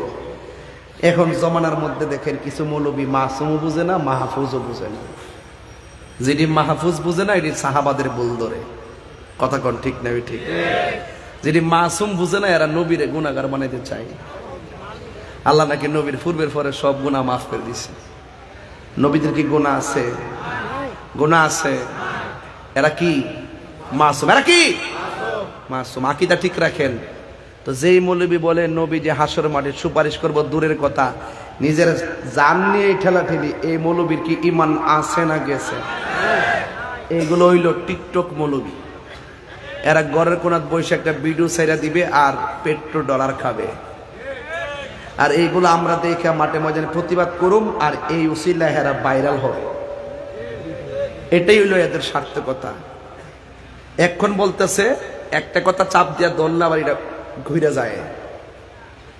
এই টিকটক মৌলবীদের যন্ত্রণায় ফেসবুকটা আহত। ফোলাফান্ডি করি, এই ছেলেগুলা কোথায়? যে ছেলেগুলো হাত তোলা তো দেখি, ছেলেগুলা, আমাদের ছেলেগুলা কোথায় দেখি? ছেলে নাই, সব মেয়ে না? এটা কি মেয়ে নাকি? বাবা শরীফ হই থাকার, শরীফ হইস না, হাত নামা। রূপান্তর টেপান্তর অনাইলাম ওদের এসেরা। কথা কন ঠিক না বেটি? এগুলা চলবে না, এগুলা চলবে না। ট্রান্সজেন্ডার চলবে না বাংলাদেশে। এই কাহিনীর আলোচনা যে করবে তার বিরুদ্ধে অ্যাকশন শুরু হবে। কথা কন ঠিক না বেটি? থার্ড জেন্ডার ঠিক আছে, আল্লাহ প্রদত্ত, যাদেরকে বলি আমরা হিজড়া, এরা আল্লাহ প্রদত্ত সৃষ্টি, আল্লাহ চেয়েছেন এদেরকে এইভাবে সৃষ্টি করার জন্য, তারা হয়েছে, এদেরকে আমরা সম্মান করি। কিন্তু ট্রান্সজেন্ডার, নিজেকে নিজে মেয়ে দাবি করা, নিজেকে নিজে ছেলে দাবি করা, আবার অঙ্গহানি কইরা নিজেকে নিজে বানানো, এগুলো হারাম, এগুলা চলবে। এগুলা স্রষ্টার যে সৃষ্টি, সৃষ্টির বিকৃতি, প্রত্যেক বিকৃতি হারাম। কথা বলেন ঠিক কিনা? যাই হোক, এদিকে গেলাম না। এই টিকটক মৌলবীদের যন্ত্রণায় ফেসবুক আহত, ইউটিউব নিহত, গুগল সম্পূর্ণ আইসিইউতে। আপনি গুগলে সার্চ দিয়ে যে ফটো খুঁজবেন দেখবেন এদেরটাই আসে। আমাদের সব বেদাত, কিছু হইলেই কই বেদাত। হ্যাঁ ঠিক আছে, কিছু হইলেই বলে বেদাত। এবার শবে বরাতে কি বলছে? শবে বরাতে মসজিদে নামাজের বীর করার চাইতে ব্যবসাখানায় থাকা ভালো। নাউজুবিল্লাহ, জুরে কন্যা। 48 ঘন্টার সম্মত ইসলাম, 41 ঘন্টার পরে কিছু আমতামতা করছে, সামনে যদি করে দরুম টাইনবে। সব গুছাই রাখছি, মামলার ঠেলা কিছু মাপটাপ চাইছে। আবার ইদানিং লাইলাতুল কদর আসার পরে বলতেছে লাইলাতুল কদরে নামাজ পড়ার চাইতে হিন্দুর পূজা করা ভালো। এরা কি মুসলমান? এরা কি মুসলমান? এই ওয়াজগুলো করলে একদল পছন্দ করে না, আর এদের পিছনে আবার স্কুল কলেজের ছাত্ররা ঝুঁকে যাচ্ছে। এটাই হলো সবচেয়ে বড় আফসোস। যারা জেনে শুনে সত্যকে গোপন করে ভিন্ন এজেন্ডা বাস্তবায়ন করতে চাচ্ছে, এদের সাথে আমাদের কোনো সম্পর্ক, এদের সাথে সম্পর্ক। ঈমান আছে, আমরা মূল্যায়ন করব। ঈমান নাই, ঈমান হারা মানুষের সাথে আমরা থাকবো। এখন আপনারা একটু ভোট দেন তো দেখি, রাঙ্গড়ির মানুষ, লালানগরের মানুষ, আমার নবী হাসরের মাঠে সুপারিশ করার ক্ষমতা আছে না নাই? নবীর সুপারিশ আমরা চাই কি চাই না? আরো বড় করে চাই কি চাই না? আল্লাহ যেন আপনাদের সকলকে কবুল করে আমিন করুন। আর জবান খুলে করে আমিন। ওই পাগলা একটা গজল গাওয়ার জন্য বলছে, না গাইলে এই পাগলার মনে শান্তি পাইতো না। আপনারা বলবেন নি সাথে সাথে, তুমি রহমান, তুমি মেহেরবান, তুমি রহমান, তুমি মেহেরবান। অন্ধ গাহিনা শুধু তোমারি গুণগান, অন্ধ গাহিনা শুধু তোমারি গুণগান। বুঝে ও বুঝে না তব শান, তুমি রহমান, তুমি জনম জনম যদি গাহি তোমার মহিমা গাওয়া শেষ হবে নাহি। আল্লাহু আকবার বলেন। জনম জনম যদি গাহি তোমার মহিমা গাওয়া শেষ হবে নাহি। দয়া করো, মায়া করো, ও হে দয়াবান। তুমি রহমান, তুমি মেহেরবান, তুমি রহমান, তুমি মেহেরবান। কখনো তোমাকে যদি ভুলি, হেদায়েতের আলো জ্বেলে নিয় কাছে তুলি। আল্লাহু আকবার। কখনো তোমাকে যদি ভুলি, হেদায়েতের আলো জ্বেলে নিয় কাছে তুলি। তাই দিও গো প্রভু, তাই দিও ও গো প্রভু, তুমি দয়াবান, তুমি রহমান। মেহেরবান তুমি রহমান তুমি মেহেরবান।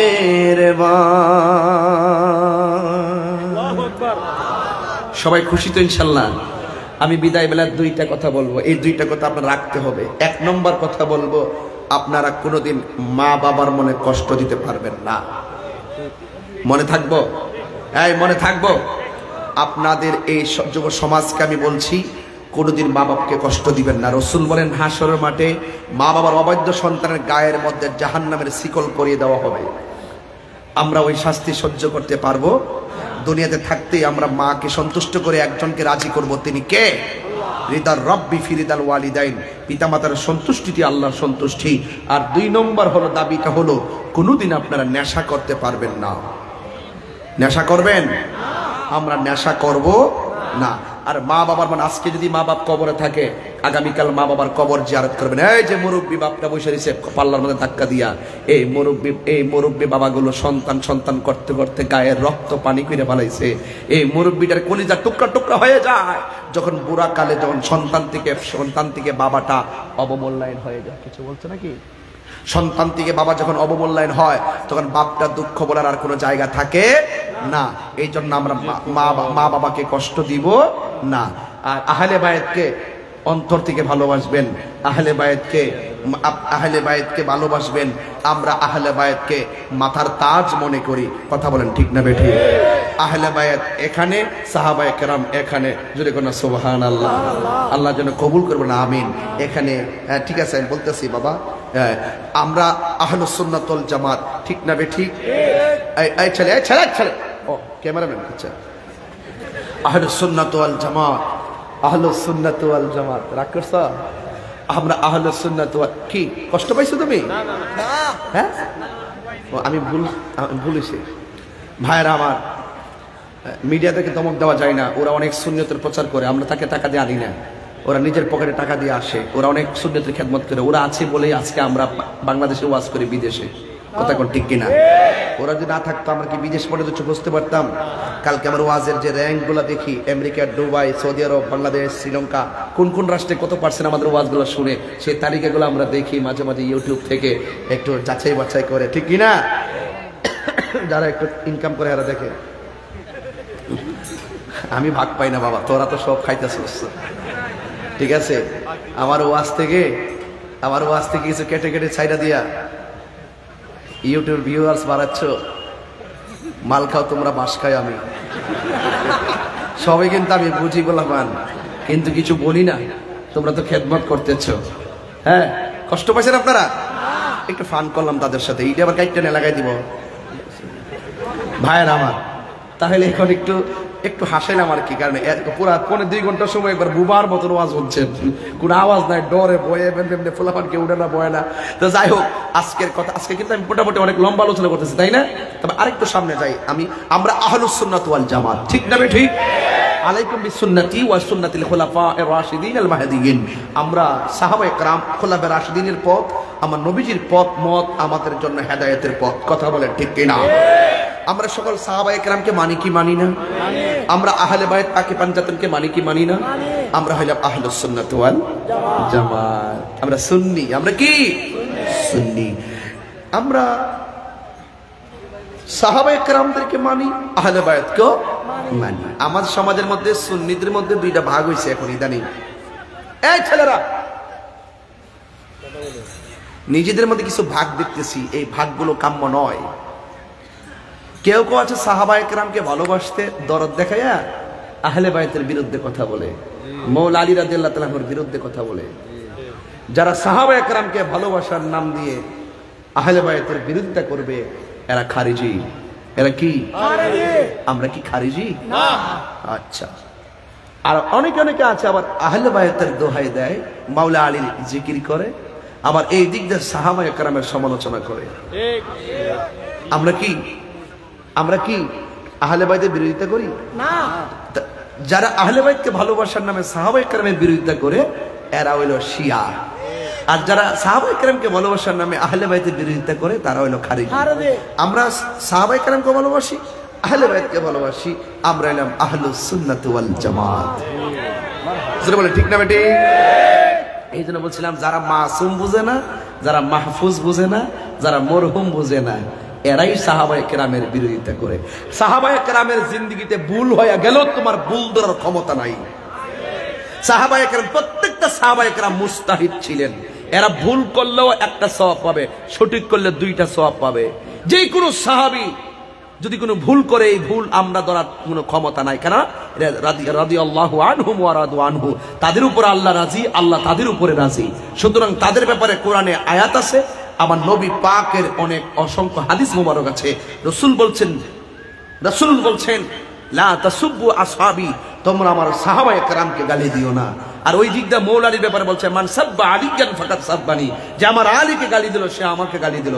এইজন্য আমরা সাহাবীকে গালি দেই না, আমরা আহলে বায়তের সদস্য মৌলা আলী রাদিয়াল্লাহু তাআলা আনহুকে গালি দেই না। কারণ আসহাবী কান নুজুম, সাহাবায়ে কেরাম হলো আকাশের নক্ষত্র তুল্য। আর এই দিক দিয়ে আহলে বায়ত হলো কা সাফিনাতি নূহ, এরা হলো নূহ আলাইহিস সালামের কিস্তির মতন। জোরে কোন সুবহানাল্লাহ। তাহলে যার যেটা যেভাবে রাখার এভাবে রাখতে হবে। আবার ওই দিকটা রাসূল বলেন, আলী ইবনে ওমর রাদিয়াল্লাহু তাআলা আনহু قال রাসূলুল্লাহ সাল্লাল্লাহু আলাইহি ওয়াসাল্লাম ইযা রাআইতুমুল্লাযীনা ইয়াসুবুনা আসহাবি ফাকুলু লানাতুল্লাহি আলা শাররিকুম। রাসূল করিম সাল্লাল্লাহু আলাইহি ওয়াসাল্লাম বলেছেন, যখন তোমরা দেখবে কোন মানুষ সাহাবায়ে কেরামদেরকে গালি দিচ্ছে, ইযা রাআইতুমুল্লাযীনা ইয়াসুবুনা আসহাবি, যখন তোমরা দেখবে কোন মানুষ আমার সাহাবায়ে কেরামকে গালি দিচ্ছে, ফাকুলু, ফাকালানা ফাকুলু, তোমরা সবাই বলো লানাতুল্লাহ, তোর উপরে আল্লাহ লানত। কেন? আলা শাররিকুম, তোর কর্মের কারণে তুই সাহাবীর বিরোধিতা করেছিস, তোর উপরে আল্লাহ লানত। তাইলে আমরা লানত প্রাপ্ত হতে চাই না। কথা কোন ঠিক না বেঠিক? আমরা আল্লাহর রহমত প্রাপ্ত হতে চাই। কথা বলেন ঠিক কিনা? এই জন্য আমরা শিয়াও না, আমরা খারিজিও না, আমরা হইলাম আহলুস সুন্নাত ওয়াল জামাত। শিয়ারা প্রবেশ করে হযরত আমিরে মুআবিয়া রাদিয়াল্লাহু তাআলা আনহুকে গালাগালির মাধ্যমে, এটা হলো প্রবেশ পথ। এটা শেষ করে সাথে এটা উদ্ধার হয়ে গেলে আয়েশা সিদ্দিকার বিরুদ্ধে কথা বলে, এটা উদ্ধার হয়ে গেলে তিন খলিফার খেলাফতকে অস্বীকার করে। ঠিক আছে তো? এইভাবে তারা প্রবেশ করে। এই প্রবেশ আমরা বাচ্চা আছি তো, এগুলা থাকবে না। এগুলো ওই ম্যাক্সিমাম কি হয়েছে, যারা একটু জেনারেল লাইনের পিসাব, জেনারেল লাইন মানে কোরআন হাদিস জানে না, কিছু আছে না, বাপেরটা ফুতে পাইছে, ফুতেরটা ছেলে পাইছে, এরকম লেখাপড়া করছে না, লেখাপড়া করে নাই, মানে বাংলা পড়ছে আর কি, আল বেদায়া ওয়ান নেহায়া পড়ছে। অথচ আল বেদায়া ওয়ান নেহায়া থেকেও আমি প্রমাণ করতে পারবো হযরত আমির মুআবিয়া রাদিয়াল্লাহু আনহু সাহাবী। শুধুমাত্র ঐতিহাসিকদের কাজ ছিল ইতিহাস সংরক্ষণ করা। এগুলো জাজ করে গেছে ইমামগণ, জাজ করে গেছে তরিকতের ইমাম, মাযহাবের ইমামগণ। কথা বলেন ঠিক না বেঠিক?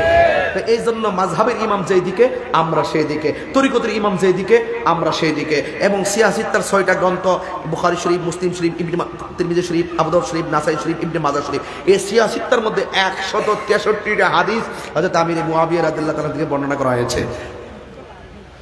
আপনি কি হাদিসগুলো কেটে ফেলে দিতে পারবেন? আপনি জানেননি কোথায় টুকা দিতেছেন। আপনি কি তাহেরির বিরুদ্ধে কথা বলতেছেন? আপনি তো আপনার বক্তব্যের দ্বারা 6 ইমামের 6 যে সিয়াসিত্তার 6 ইমামের বিরুদ্ধে কথা বলতেছেন, ইমাম বুখারীর বিরুদ্ধে কথা বলতেছেন। এগুলো আমরা এত হার্ডলি যায়েন না, এখনো সময় আছে। আমরা যারা বেঁচে আছি আমাদের সাথে একটু বসেন, এই ব্যাপার নিয়ে আমার সাথে বসলে আমি 5 মিনিটে আপনাকে বুঝাই দিতে সক্ষম। আপনি সিফিনের যুদ্ধ মধ্যে যে টাইনা আনবেন না, এটা পানিতে গিল্লে খাওয়াই দিব, পানিতে গিল্লে খাওয়াই দিব। অনর্থক সুন্নিয়তের মাঝে বিভক্তি সৃষ্টি করবেন না।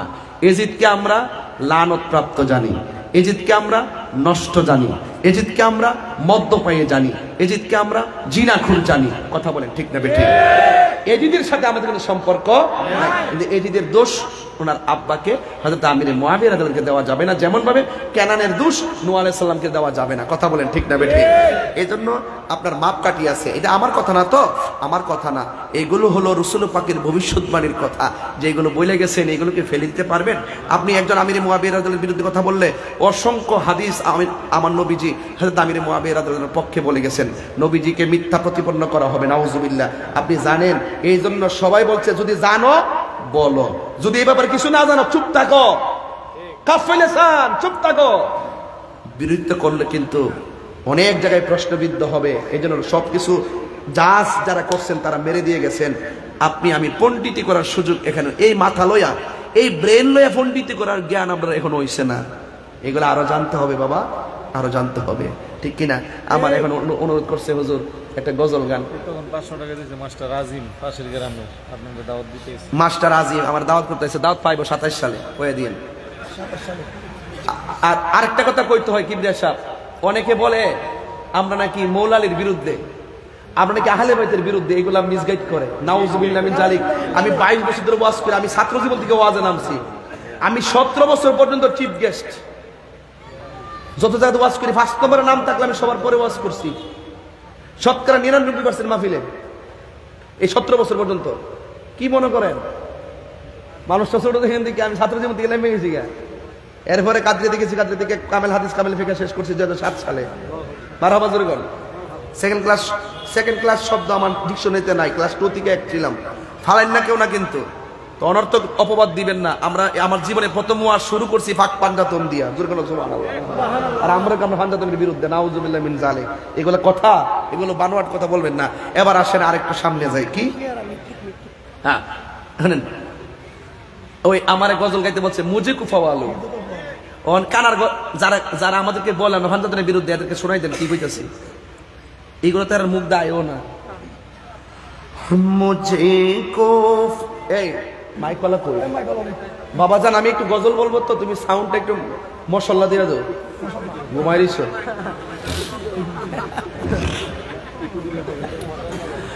মুঝে কো ফাওয়ালো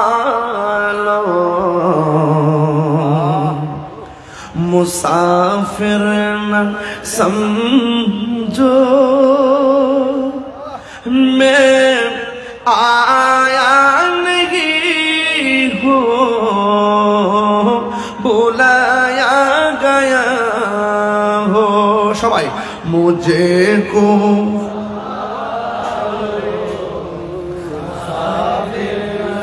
सबाई बोलो, मैं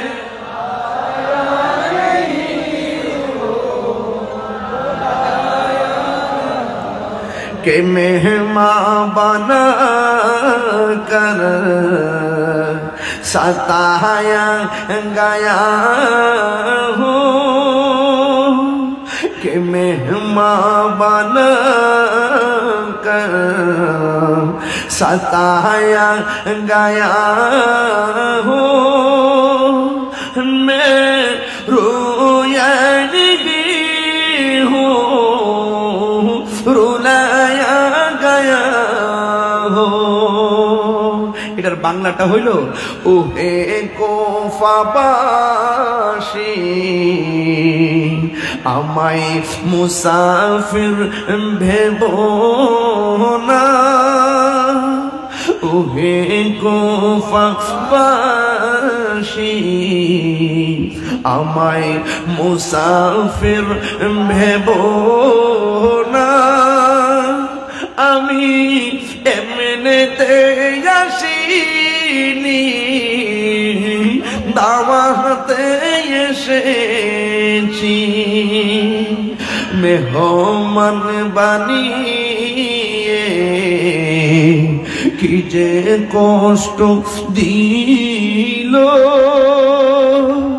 আমি কাঁদিতে আসিনি, কাঁদানো গয়েছে। সবাই মুঝে কো মুসাফির না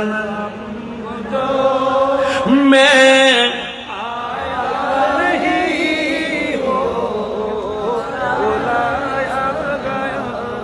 खुदा जाने कैसी है ये मेज़बानी, बहादुर पियासो कहे बंद पानी, खुदा जान कैसे है ये मेज़बानी, बहादुर पियासो कहे बंद पानी, मुकद्दर में है से कौसर का पीना, मुकद्दर में है जे कौसर का पीना मैं प्यासा नहीं हो पिलाया गया हो। इमाम हुसैन बोलतेছেন আল্লাহ জানে একে মনে মেহমানদারি বাহাতুর পিপাসাই পানি বন্ধ করি কপালে ছিল মোর হাউজে কাউসার কপালে ছিল মোর হাউজে কাউসার আমি তৃষ্ণার তো নই বানানো হয়েছে মুঝে কো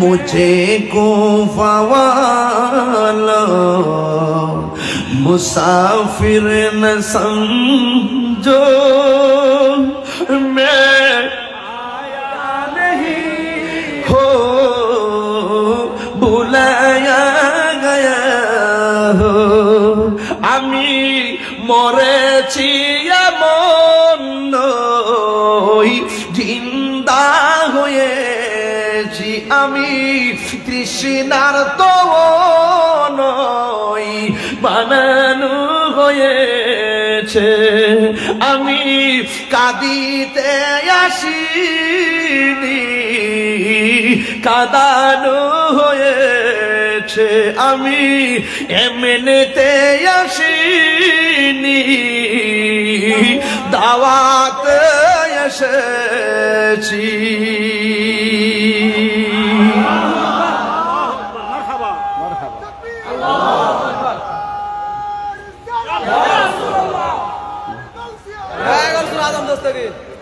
या नबी सलाम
শেষ শেষ শেষ এটা না সবাই বসুন, এখন দোয়া হবে। এখন মাহফিল ইন্তেজামি কমিটির পক্ষ থেকে সভাপতি সাহেবকে কিছু বলার জন্য দেন দেন দেন দেন বাবা, আপনি বসি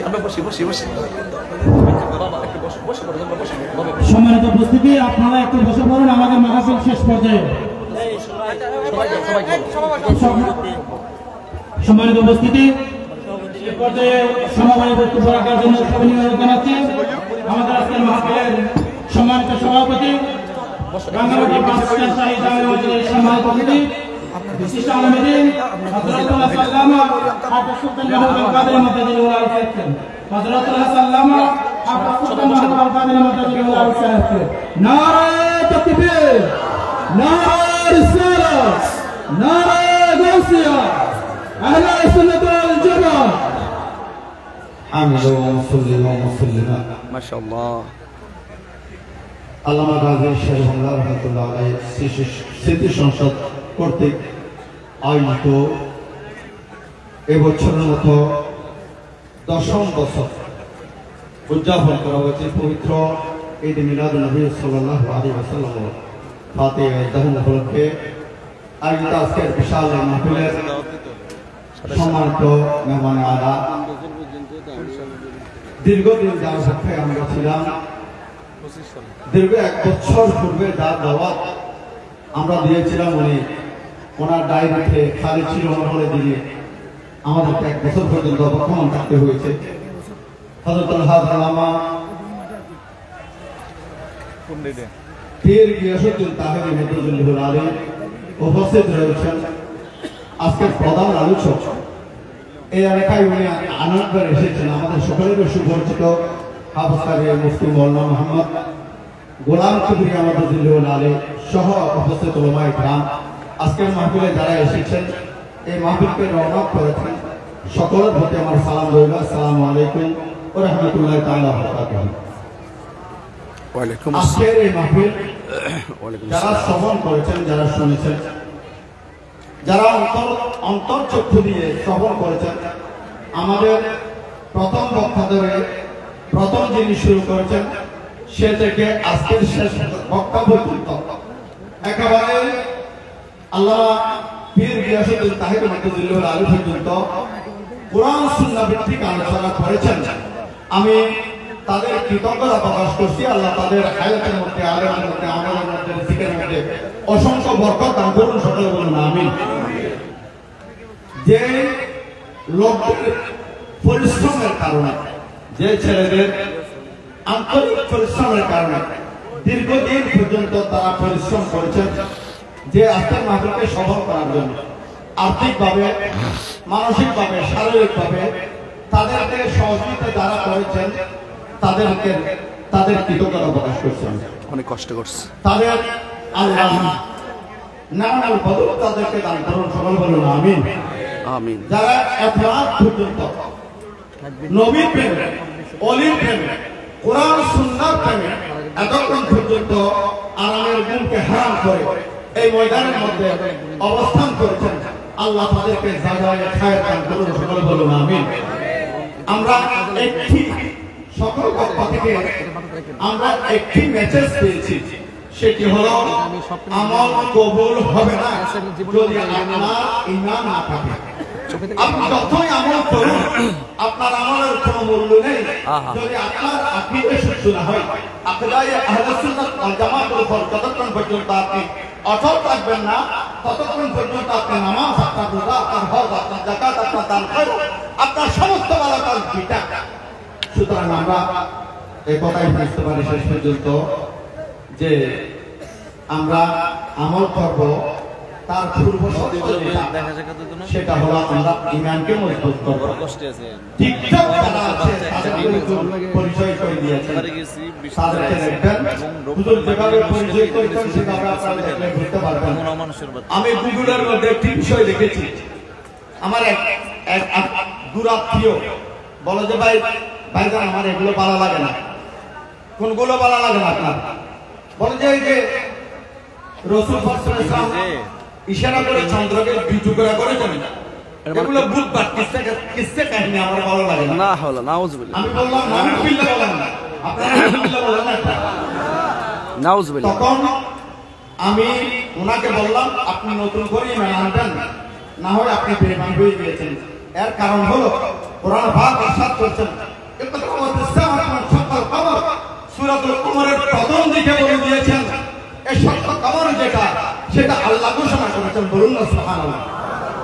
আমি গুগলের মধ্যে প্রবেশ করে দেখেছি সেখানে লিখেছেন সাত টুকরা করা তো নবীর দ্বারা সম্ভব না, এমনকি আল্লাহ দ্বারাও সম্ভব না। আমি দেখেছি, আপনি ঢুকেন গুগলের মধ্যে, আপনি সার্চ করেন, আপনি দেখবেন। সুতরাং আমাদের আজকে প্রধান আলোচক, প্রধান মেহমান, ওনারা দুজনের সুন্দর কোরআন সুন্নাহ ভিত্তিক আলোচনা করেছেন, আমার খুব ভালো লেগেছে। আশা করি আপনাদেরও ভালো লাগবে। এই ওলামায়ে আহলুস সুন্নাহ যারা রয়েছেন পৃথিবীর মধ্যে, যারা খেদমত করে যাচ্ছেন, তাদের হায়াতের মধ্যে, আলেমের মধ্যে, আমলের মধ্যে বরকত দান করেন, সকলে বলুন আমিন। ওয়া আখির দাওয়ানা আলহামদুলিল্লাহি রাব্বিল আলামিন। আসসালামু আলাইকুম ওয়া রাহমাতুল্লাহি তাআলা ওয়া বারাকাতুহু। লিখে দোয়া আর দোয়া করেন আপনি। কেউ কিছু বলবে?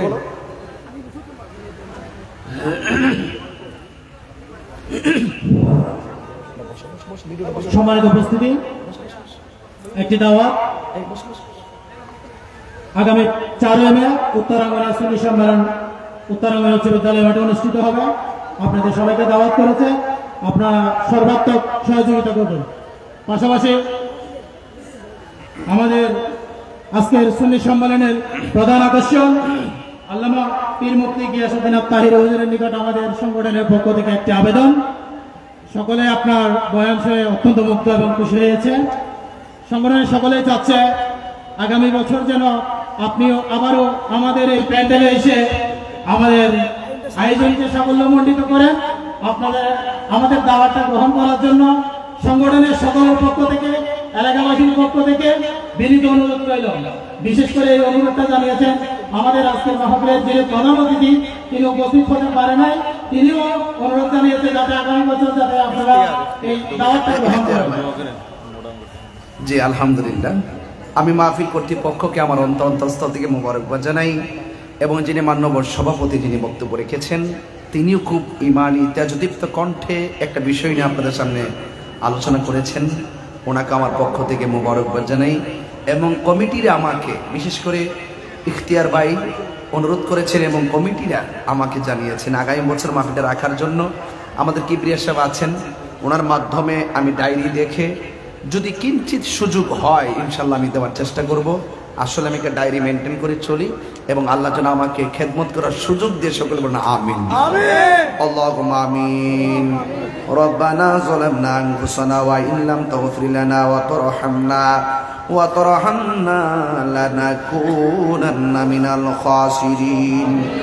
রব্বিগফিরলি ولوالدي وللمؤمنين يوم يقوم الحساب رب ارحمهما كما ربياني صغيرا اللهم عافني في بدني اللهم عافني في بصري اللهم عافني في سمعي اللهم إنك عفو تحب العفو فاعف عنا يا كريم فاعف عنا يا رحيم فاعف عنا يا أكرم الأكرمين ربنا إننا سمعنا مناديا ينادي للإيمان ربنا آتنا في الدنيا حسنة وفي الآخرة حسنة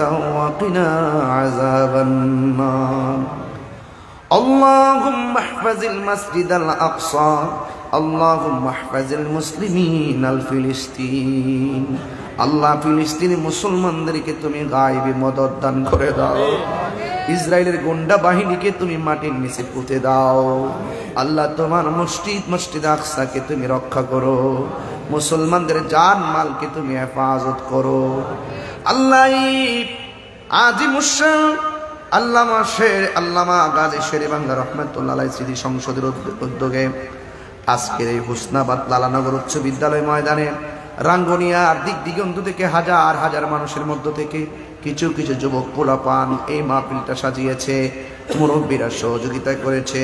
আল্লাহ সবার খেদমত গুলো নাজাতের উসিলা বানাইয়া দিও। আল্লাহ যারা মাহফিলে হাজির হয়েছে মাগরিবের নামাজের পর থেকে এই পর্যন্ত যারা একটা সেকেন্ডের জন্য প্যান্ডেলের বাতি দেখেছে, আল্লাহ সবার জীবনের গুনাহগুলি মাফ করে দিও। আল্লাহ আমার ভাই মোহাম্মদ ইখতিয়ার ভাই, তিনি ফ্লাইট মিস হওয়ার কারণে আসতে পারে নাই, আল্লাহ তাকে শামিল রেখে দোয়া করে যায়, তার জানমালকে আমানতে রাখিও। আজকের মাহফিলে অতিথিবৃন্দ যারা রয়েছেন সকলকে নেক হায়াত দান করে দিও। জানি না কার জানে আব্বা নাই, কে জানি গো আমার মতো বাবা হারায়া দুইটা হাত বাড়াইছে। আল্লাহ যাদের আব্বা আম্মা কবর দেশে চলে গেছে, আল্লাহ সবার কবরটাকে জান্নাতের বাগান বানায়া দাও। অনেকগুলো মানুষ আমার কাছে হাদিয়া দিয়ে দিয়ে দোয়া চেয়েছে, আমার এক মা হাদিয়া দিয়ে দোয়া চেয়েছে। আল্লাহ দোয়া চেয়েছে যত নাম ধরে বলবো কত। আল্লাহ আজকে আমরা যেমনে বসাইছু এমন ভাবে নবীর কদমে জান্নাতে কবুল করে নিও। জীবনে একবার সোনার মক্কা মদিনা যাওয়ার তৌফিক দাও। মদিনায় যদি যাইতে না পারি স্বপ্নে নবীর দিদার নসিব করতে।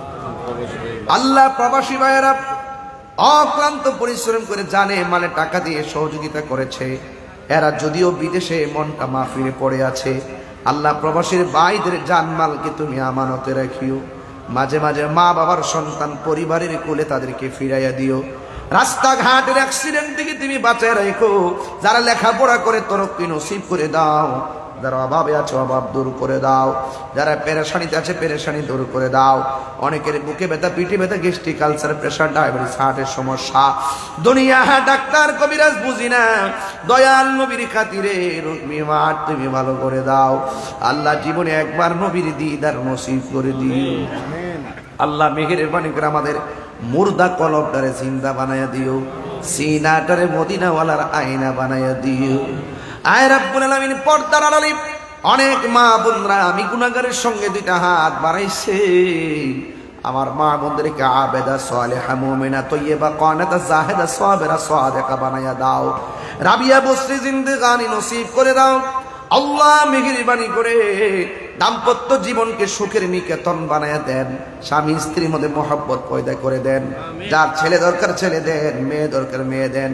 আল্লাহ মেহেরবানি করে আজকের সংসদের এই স্মৃতি সংসদের প্রত্যেকটা যুবকদেরকে হুসাইনি তীরন্দাজ বানায়া দেন। ওয়া সাল্লাল্লাহু তাআলা। আল্লাহ মেহেরবানি করে আমাদের মধ্যে অনেকে, বিশেষ করে একজন প্রবাসী ভাই মাহফিলের জন্য 50,000 টাকা দিয়েছে। জনাতা ওনার মা বাবা দাদা দাদির জন্য দোয়া চেয়েছেন। আল্লাহ মেহেরবানি করে আপনি কবুল আর মঞ্জুর করে দেন। আল্লাহ মেহেরবানি করে আজকের মাহফিলটা কবরবাসীর জন্য নাজাতের উসিলা বানায়া দেন। আল্লাহ মেহেরবানি করে মাহফিলটা কিয়ামত পর্যন্ত দায় আমার কায়েম রাখেন। আমি গুনাহগার, অনেক 8 ঘন্টায় 7 ঘন্টার উপরে জার্নি করে কোথাও না বসে ডাইরেক্ট স্টেজে বসে 2 ঘন্টার উপরে আলোচনা করলাম। আল্লাহ মেহেরবানি করে আমার বলবে আদিমি মাফ করে দিয়ে যতটুকু মঞ্জুর করেছো আল্লাহ দয়াল নবীর তুফাইলে আমাদের মুর্দা কলবটারে জিন্দা বানায়া দিও। আল্লাহ মেহেরবানি করে সিরাতুল করিম সাহেবের জন্য দোয়া চাওয়া হয়েছে। আল্লাহ এমন করে যারা দোয়া চেয়েছেন, আল্লাহ সামনে নির্বাচন চেয়ারম্যান প্রার্থী আছে, যার দ্বারা সমাজের কল্যাণ নিহিত রেখেছেন। আল্লাহ সকলকে সাধ্যমতো চেষ্টা করার পর তাদের উপর আপনার রহমতের নজর আতা সামিয়ানা বিছাইয়া দেন। আল্লাহ মেহেরবানি করে সবার খেদমতগুলো কবুল করেন। যুবকদেরকে আপনি কবুল করে নেন। আল্লাহ আমার যুবকদেরকে মা বাবার পাগল বানিয়ে দেন, নেশা থেকে বাঁচায় রাখেন।